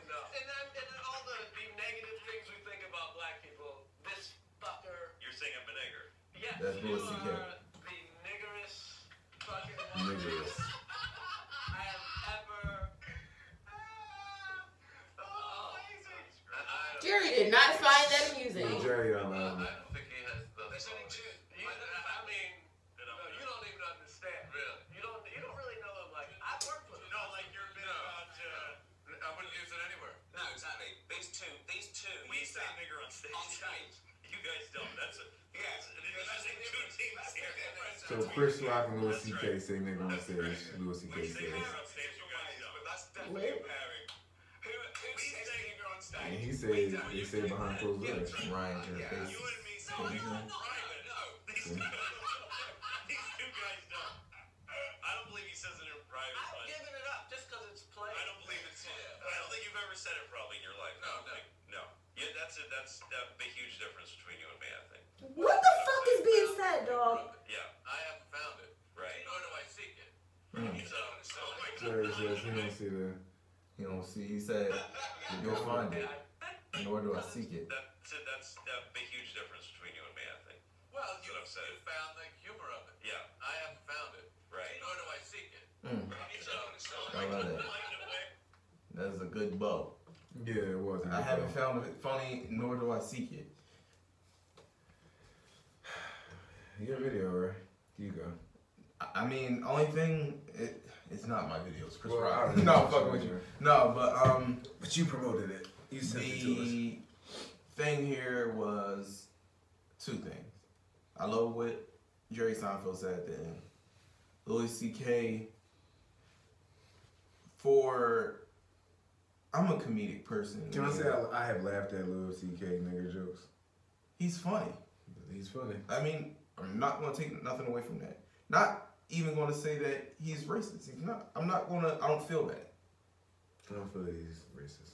Just from watching him, as far as on stage and stuff. But that moment, can I say one more thing? Chris Rock seemed perfectly comfortable with what he had to say until Louis C.K. said it back to him. Like, you could tell it stung him a little bit. If you look at his facial expression changed, and he tried to keep his cool, but felt like he couldn't really assert himself in that situation or something like that. So checking right there. Because, yeah, if you're a white dude, you're a friend of mine, you're white, and you're listening to rap and shit. And if you by yourself in your privacy, and I'm pretty figuring you don't bleep out the N-word when the shit comes through your raps, I'm not really mad at that. I get it. But know your audience. Mm-hmm. So if you're around me, cut that shit. Because it might make me feel uncomfortable. As long as we understand that. So it looked like Chris Rock calling him a nigga. When he said it out loud, it looked like Chris Rock got uncomfortable. As far as Louis C.K. go. Because Chris Rock didn't say it first. That guy said it first. Whatever the fuck his name is, fuck bull for real. But whatever the nigga's name is, fuck him. He said it first. Basis. I think his name Ryan Gervais some shit. The British guy. Yeah. But either way, like I said, it'll never be acceptable. It'll never be cool. What is Chris Rock's responsibility in that moment? To check him. Is it? He could have done what Jerry Seinfeld did. Not in a violent way, but in a deliberate, assertive way, just to let him know, yo, it's still not cool. I mean, clearly he said it around it before. I know. That's why, but it looked like he still got uncomfortable when he said it. Because he knew that it was going to be out. So he was going to critique it. That's the only reason. But it's the hard ER at the end where it's just like, dude. It wasn't even a hard ER. It was the ease and the pride in which he used the word. He said the comfort. He lets that shit fly. It blows my mind that it's acceptable to any black person. Now, I think because black people who watch his stand-up may categorize him as an ally. He's pretty funny. He's funny and he says real things. Mm-hmm. He points out real issues, real segregation. I don't think that gives you the right to speak that way, But at the same time, I try to keep the same energy. And while I don't say baguette too often, really much at all anymore, I want to be able to say what I said weeks ago. Like, if that's what he says in his private, I shouldn't have nothing to do with that. None of my business. But if I don't like that he's saying it in his stand-up, I shouldn't be supporting that. Fact. I have definitely YouTube Louis C.K. stand-up. I've definitely watched a special before. For me, he is funny. He is hilarious. But that video is old. It's older, and it made me feel uncomfortable. But I wanted to be in my mind say, so what?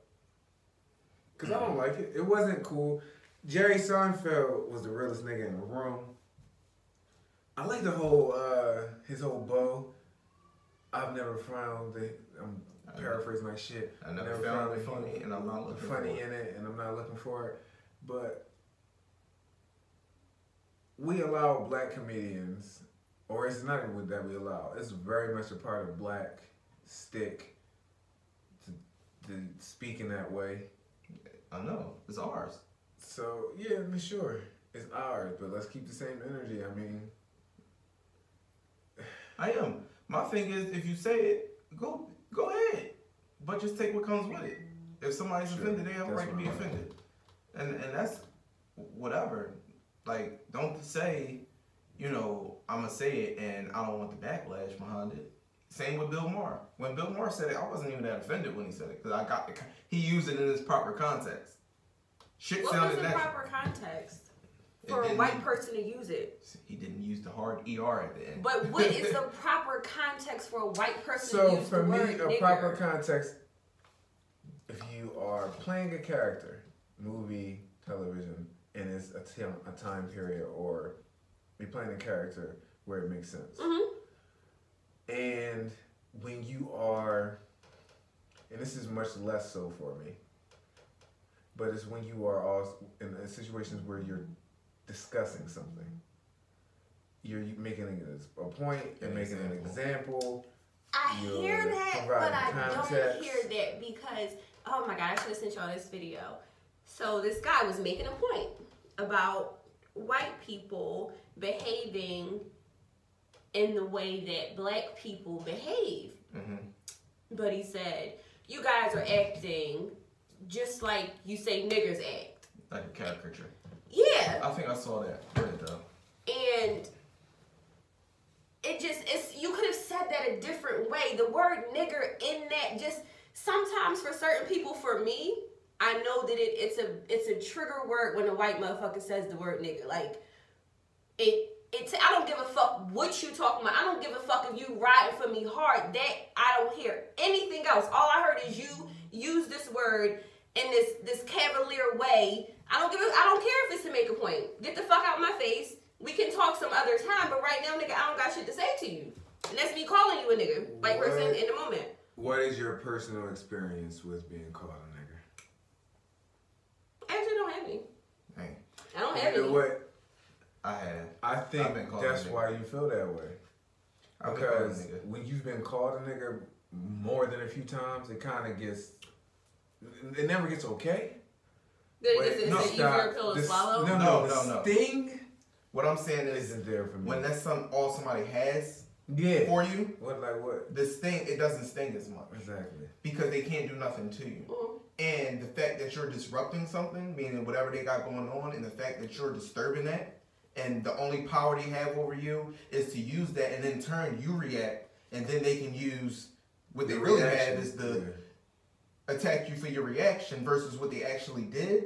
Then the power in that word rests in what you do, not what they said. Right. So I won't really give them that power over me. But at the same time, I think Louis C.K. should have been checked in that situation. You're not going to say that around me, fam. But take, for example, Pat. Pat said, drop nigga several times around us. Mm-hmm. I knew Pat since I was in 6th grade. Me and Pat grew up in the same neighborhood. I knew the people he hung around. I knew everything about him. Still, it was unsettled. Like, I get how he was raised, how he came up, the surroundings. He's perfectly comfortable with black people. But but at the same time, it still would get my antennas when he said it. It still wasn't like I could ignore it. It was more of a chill, like, all right, you know what I'm saying? I don't really just have to know your intentions behind it, but I do have to know a lot about you to know how to take it, how to handle it. I can handle it better if I know where you come from and how you were raised. But everybody don't know that. So, all right, I might not punch you in your fucking mouth, but if somebody punch you in your mouth, you on your own, fam. I'm not jumping in it. Yeah, I'm not riding. You know what I'm saying? I'm not a like, white ally. I'm not gonna save you from this ass whooping. And at the same time, the very people see, and when they would call it, when I got called a nigger, it was in times where I couldn't even whip the person's ass if I wanted to, because I couldn't catch it. Makes you kind of because so it's funny. It was more of a it's just like I get it, or you're a pussy for it, or the power in numbers. So it was just like, you know, in that time where, you know, you feel like you want to ride and do some shit where you feel righteous about it. It's just like, you can't really exercise that the way you want to because these motherfuckers are cowards. You don't respect the way they doing it. And they do it when it's convenient for them, not when it's, I don't know, man. I just don't really, it's not a part of their everyday. No, I'm with you. And I understand your passion, Shay. I'm just finding it interesting that we have different experiences with being called that. And our reactions are different to it.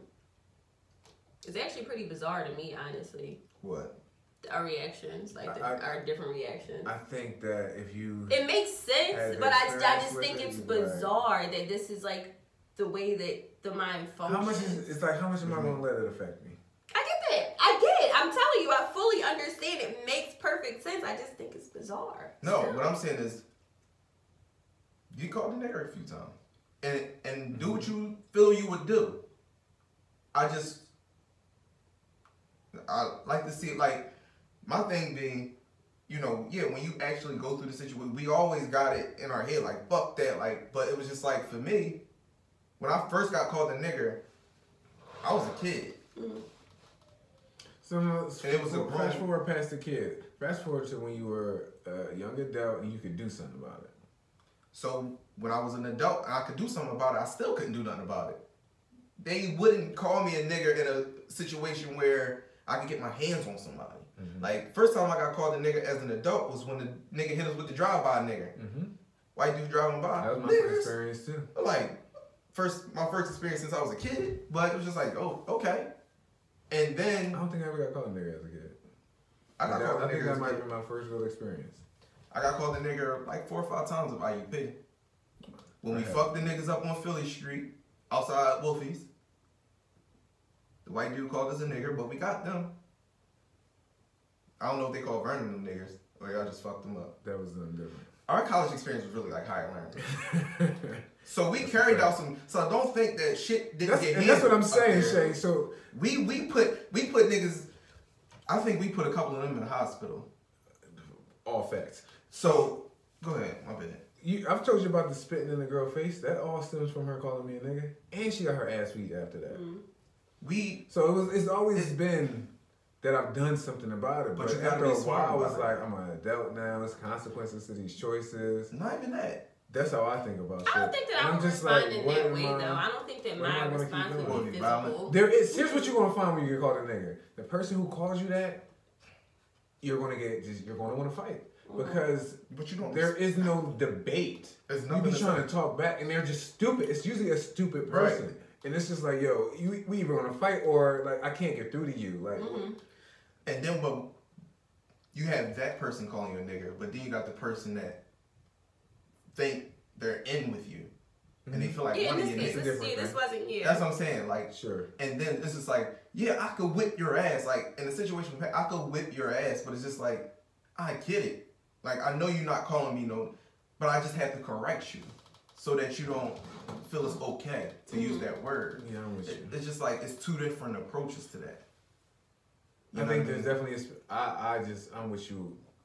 I ask that we correct the behavior, that we make a statement. I don't know. Let's make it clear. There's nothing more you can do besides say something. Let's make it clear. It's just like, all right, I might not punch you in your mouth, but I can't say he won't. I'm not going to punch you in your mouth. But I can't say he won't. This guy over here, who has less to lose than me, he might fuck you up. So, you carry it how you want to carry it, but you know what I'm saying, pick your poison.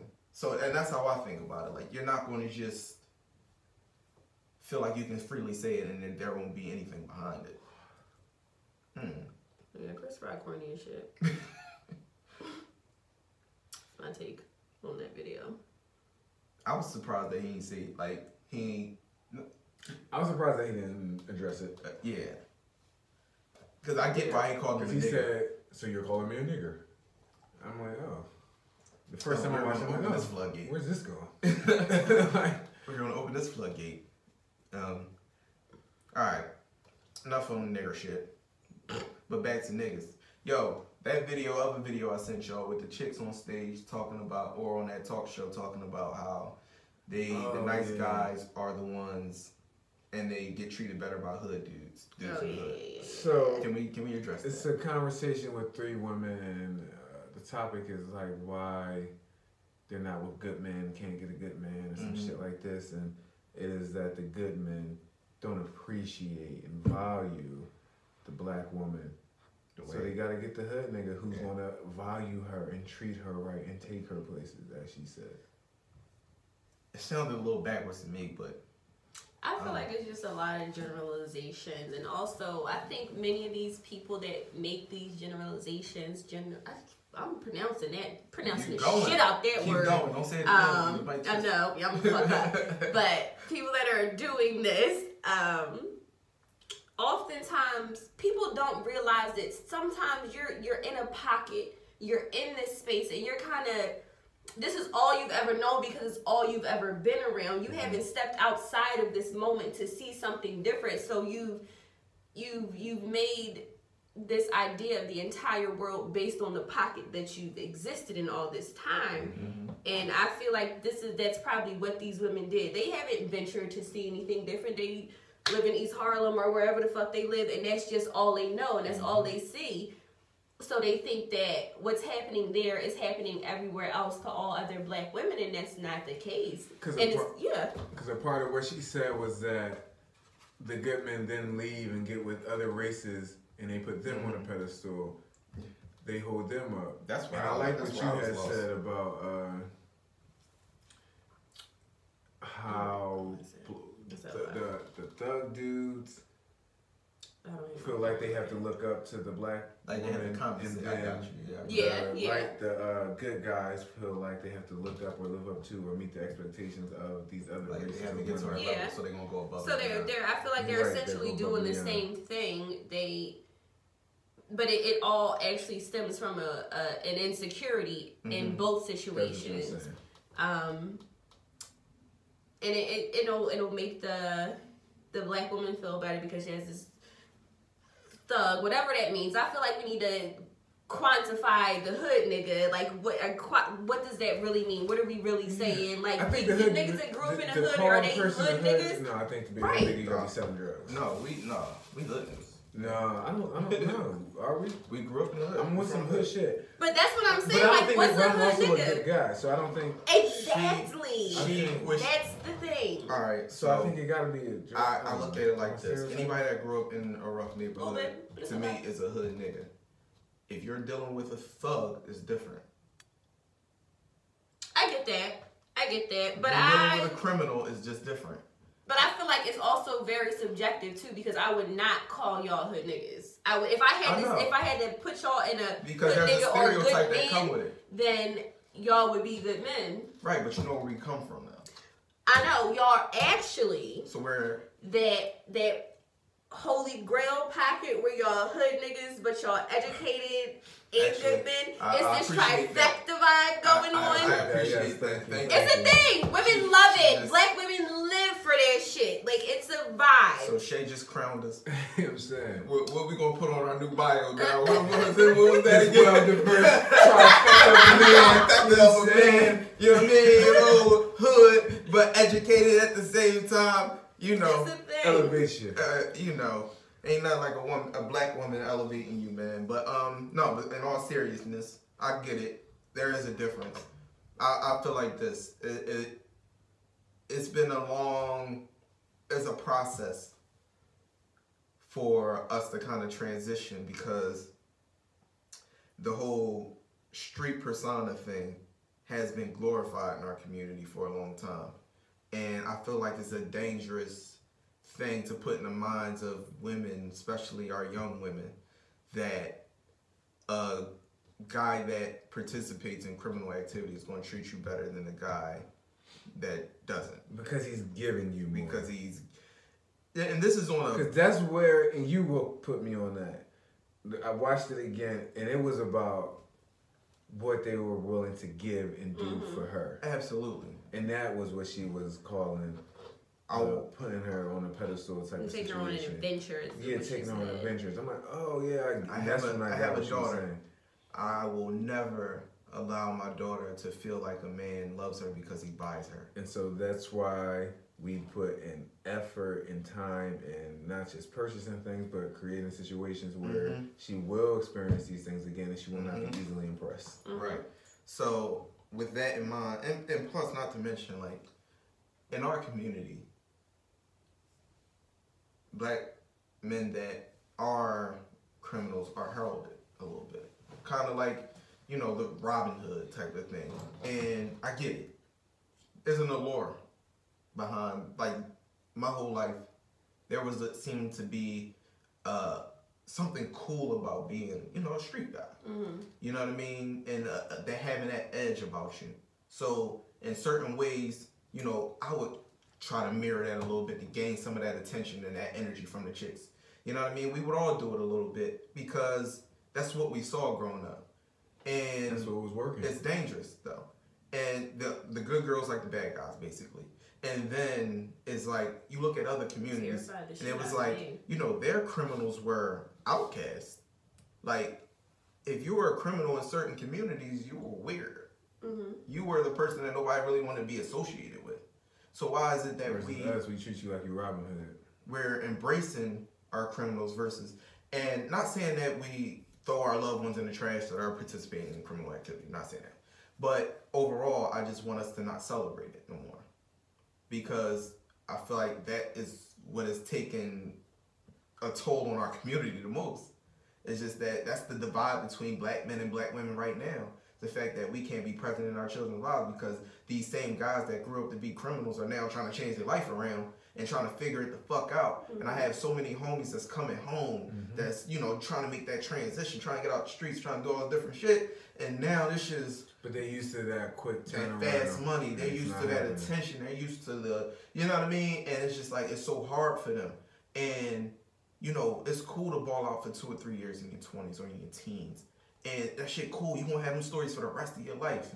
You can do everything you can in 3 years. Or you can do what you can do over 30, 40, 50 years.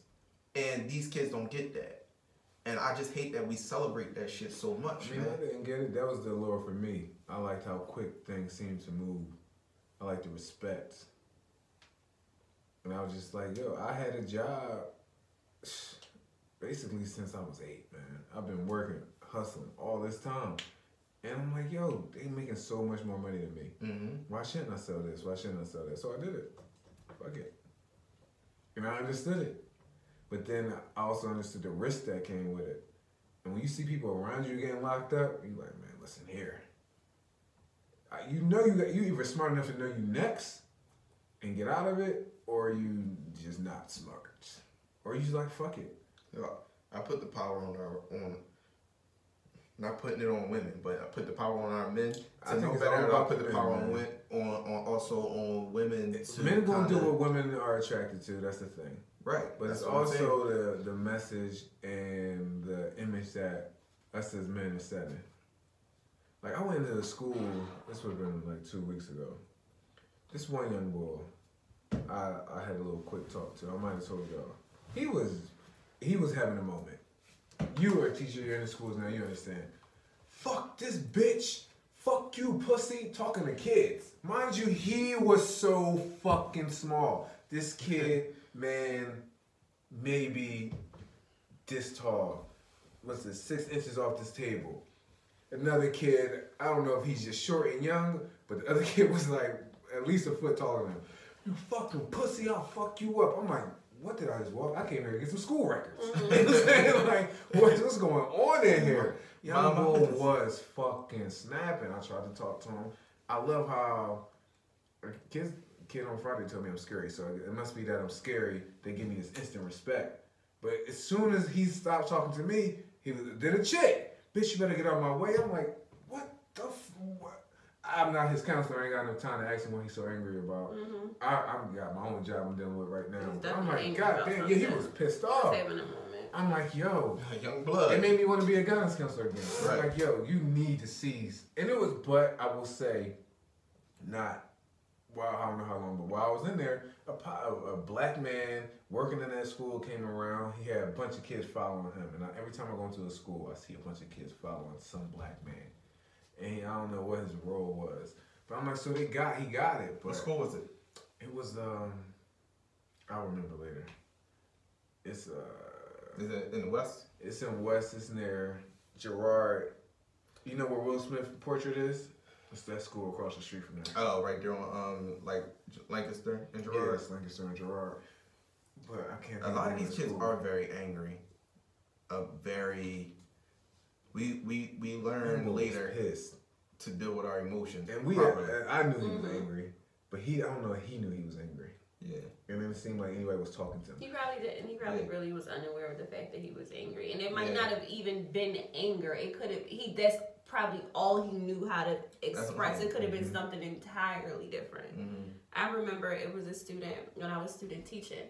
This boy used to sit in his anger for so long. Me and his teacher just used to be like, I don't know what to do. Like, it was nothing we could do to get him out of his anger for so long. And then it would be like a week where he was okay and we felt like we were getting somewhere. Then the next week he's back to being angry and punching people and calling out in class and leaving class, but then he'll burst into tears at the blink of an eye. And then later on we found out that his father couldn't get a visa to come to America.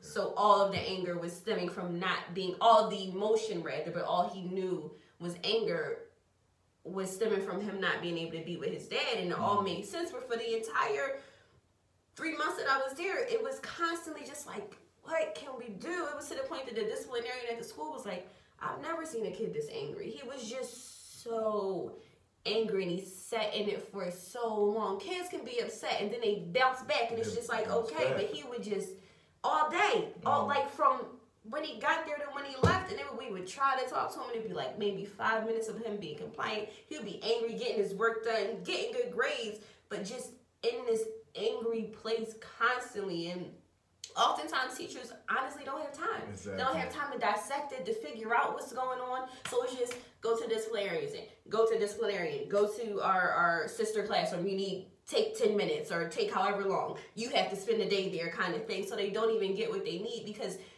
they don't have the resources nor the time to get it done.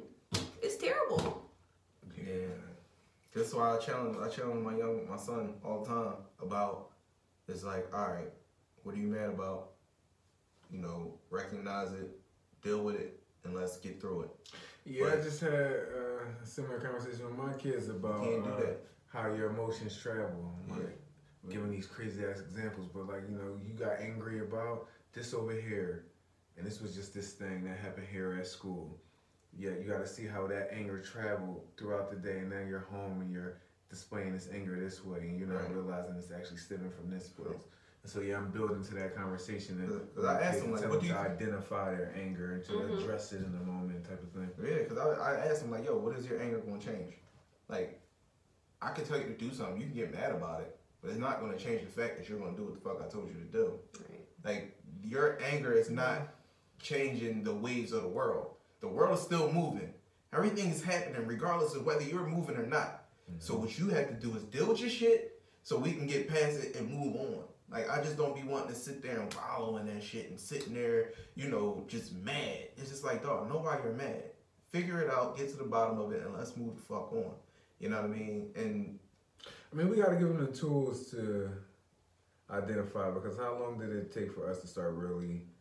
Not until I got older, and that's why I talked to him about his emotions. Because nobody ever talked to me about my emotions. I never. It was two things. Like we either fought, we cried. Like we didn't. I never knew what to do with my emotions as a kid. You know what I'm saying? And my mom wasn't like a coddler. Like my mom wasn't no. Oh baby, it's gonna be alright. You be alright.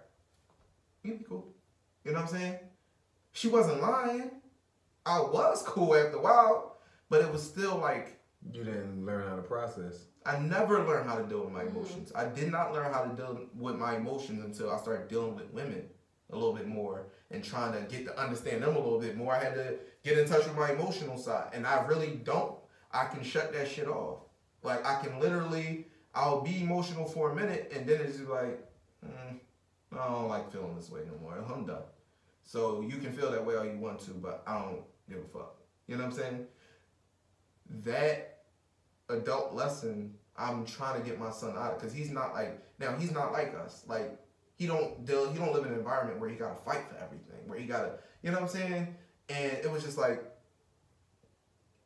good that you don't, because he's not like, he don't get mad and get violent. He gets mad and just get into his zone. Like, you know, don't want to do nothing, just want to sit there and pout all day.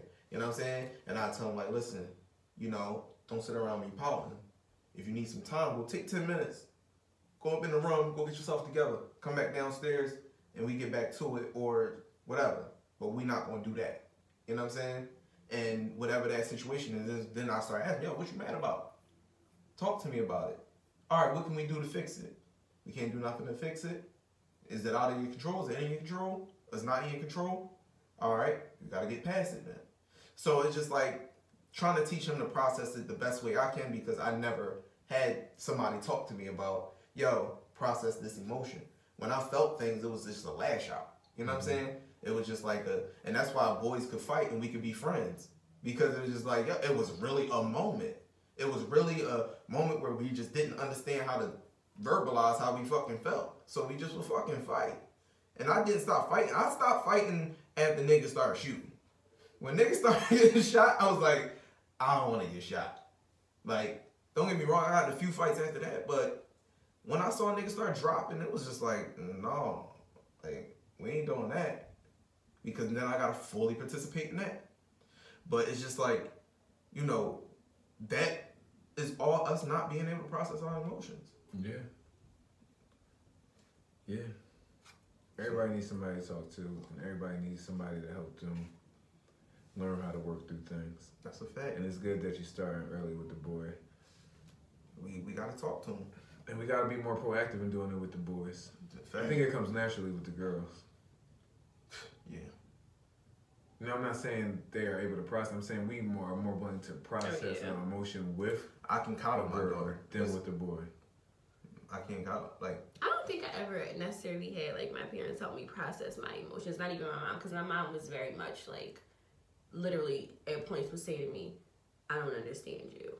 I don't know what to do with you. Because she wasn't an emotional, she's not an emotional person. It's very much to the point. Like, this is what it is, this is how I feel, and that's it. I don't need to cry about it. I don't need to yell about it. If I yell, it's very concise and to the point, and that's it. That's how my mom's always been. Very cut and dry, and I was always like, but I feel this way. And I don't understand why you don't feel this way. And what do you mean you don't understand me? Like, constantly. My mom would just be like, I don't know what to do. That's crazy. You're her only daughter. Yeah. Yep.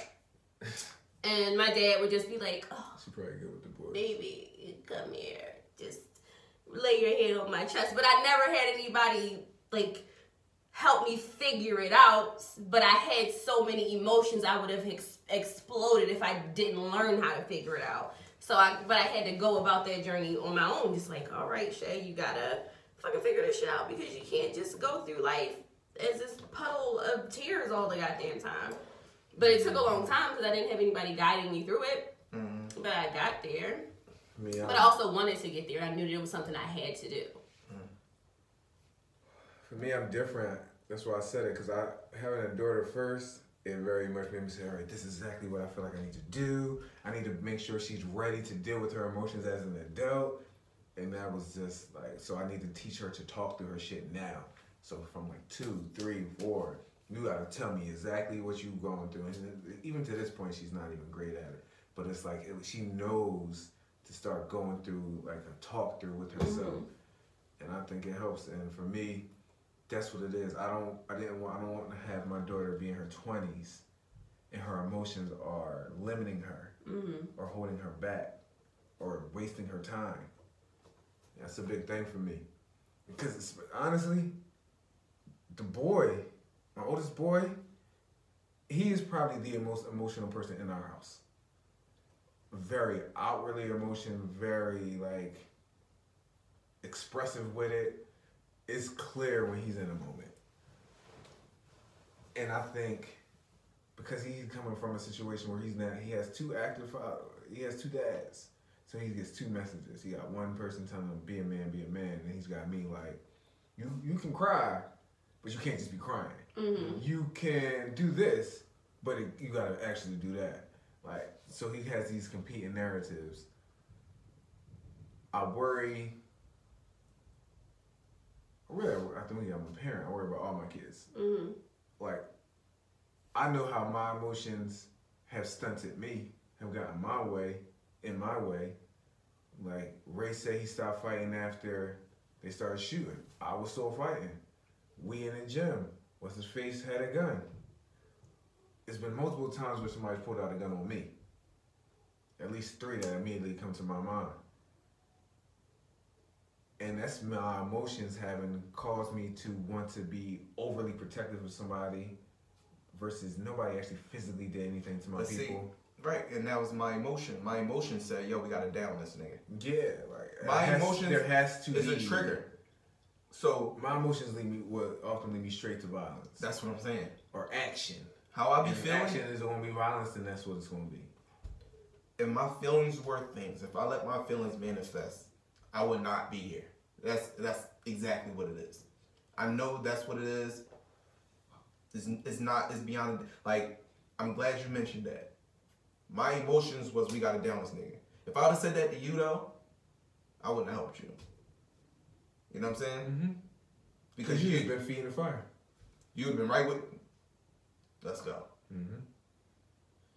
You know what I'm saying? Yeah. I'll never like, I can say I didn't see why not being emotional, but I used to feel like not being emotional and being clear helped me. You know what I'm saying? Like, being rational helped me see shit for what it was. But then that's not always the case. Because I do need somebody like, yo, like I will only get emotional if something happened to like somebody else. You know what I'm saying? Like, it's hard for me to really register what's going on with me because I'm really looking at shit through my, like, I see it clear. Unless a motherfucker threatens me, like, clear, like, yo, I'm going to do X, Y, and Z to you.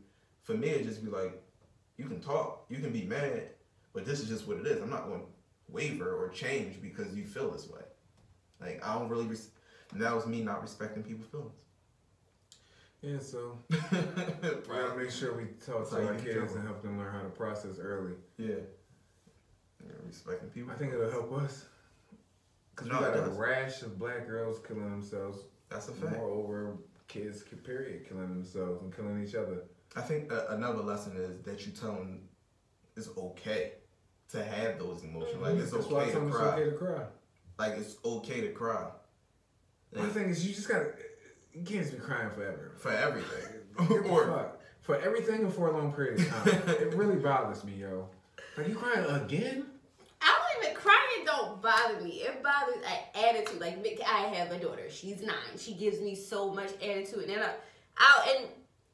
was to the point that I'm just like, Mickey, listen, you can't be here all this time. Like, you can't be in this fucking attitude all day, girl. Like, what is it accomplishing? That's but then it didn't do anything. So I said, you know what? Cool. Be in this attitude all day if you want to.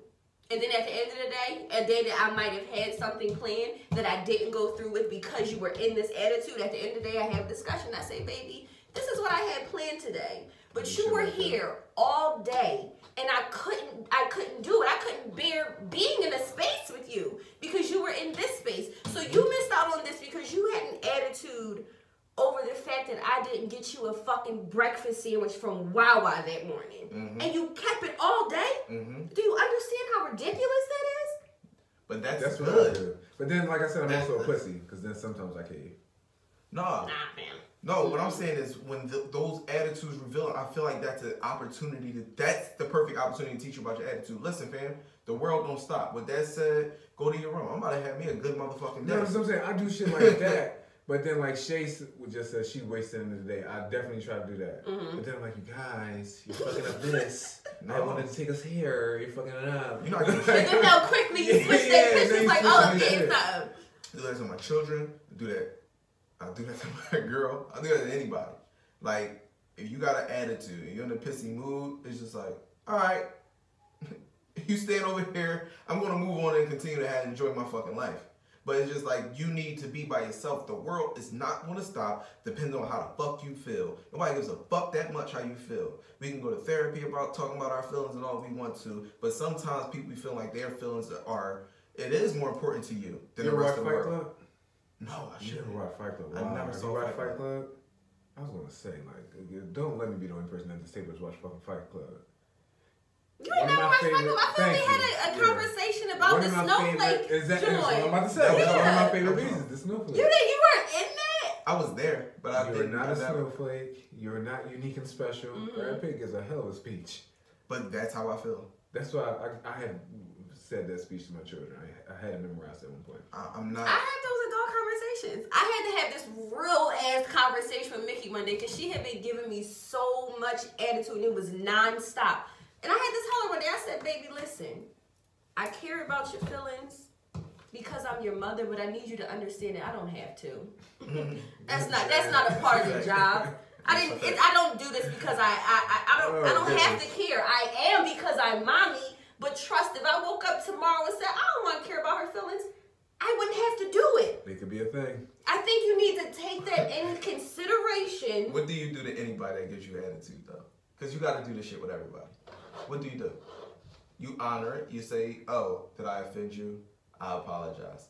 That person chooses. You can give reasons behind why it was a misunderstanding, but if that person chooses to be mad, what are you going to do? Like, I'm going to respect how you feel. I'm going to give you your time. But I'm going to continue my life. That's it. I do that to my children. That's all you can do. I do that to everybody. I don't just isolate that shit to people I don't care that much about. I got to do that to people I care about too. Yep. Because if I put your feelings if I make your feelings that much important, you're going to think the world's going to think your feelings that important. You're going to be very much that's important that we establish with the people we care about that the world we are the only people that care. Like nobody else. Nobody gives a fuck how you feel. How you're feeling. Ain't nothing gonna happen. You know what happens if your car breaks down on the highway? People keep on fucking driving. People gonna fuck around you. Only one person is gonna stop to fucking give you a lot of people gonna honk if you in they goddamn way too. Don't be too far out. So you not stopping the show. It's too much happening. Like, yo, we are just a blip on the system. Like, we are not that important. I am important, but to the grand scheme of things. So it's just like, yo, your attitude is not going to change the weather. It's not. We still fucking sunshine outside. And I'm about to go play ball, nigga. You can sit here. But I'm going out to shoot some hoops. Because this really happens with basketball with us. This nigga can't stand losing. It's like, all right, cool. Oh, you crying? Oh, go sit down. We about to continue this game. But you go sit down and shit, and I'm going to continue busting their ass too. You know what I mean? But if you can't handle... Gray ain't busting nobody ass. Oh, please. Ow. If you can't handle the game and the way it's played out, you're not going to win every time. So you're not built for it. No, life lessons. Anything else? Nah, man. That was, hold on. What the fuck how did we get We've just been all over the place. So yeah, okay. I'm trying to just bring us home. Because we had holidays, we discussed it. I don't know what else to say about the fucking holidays. Merry Christmas, Happy New Year, Happy Hanukkah, Kwanzaa, all of them. Kwanzaa. Yeah. We proud of shit. Dreidel. I made it out of clay. All of it. We talked about our kids being emotional, Carl Thomas. Yeah. My man got his braids cut, his dress cut. Oh yeah, that's it. Yeah, we hit all the topics. All right, well, Daryl, you want to close us out? Well, everybody remember the Greek word oxymoron in and of itself is an oxymoron. Oxy meaning sharp and moron meaning dull. I feel like we were pretty sharp today. I didn't hear too much dull. It was your story about the kids in the mouth. That shit is so funny to me. I wish you would have recorded that shit. Dog, if you would have seen when the cat ran, if you would have seen the real life fear that I saw. See, the glory about me is when I'm really grounded, I don't get moved. Like shit don't, a moment thing won't scare me. So I was the only one that ain't jumped. So it's like everything having a slow motion for me. I got to watch the fear. My lady grown ass woman. The fear in everybody's face. When the cat ran. It's so fucking priceless. Cause I'm thinking, look how big this fucking cat. You see my cat's big as shit. This big ass cat, you think that's a mouse? The cat is huge, dog. You know how sometimes like you just be irrational as shit when something happens. You just be irrational. It annoys the cat makes it's big. Like it was funny. But yeah, that was pretty dull. But it was funny. So man, yeah, thank y'all for tuning in as always. Unfortunately, you won't be able to do the recap on Facebook Live because that kept failing. But we will have this episode on the YouTube. Yeah. Anything else, y'all? No. All right, 2 fingers like a player. Peace.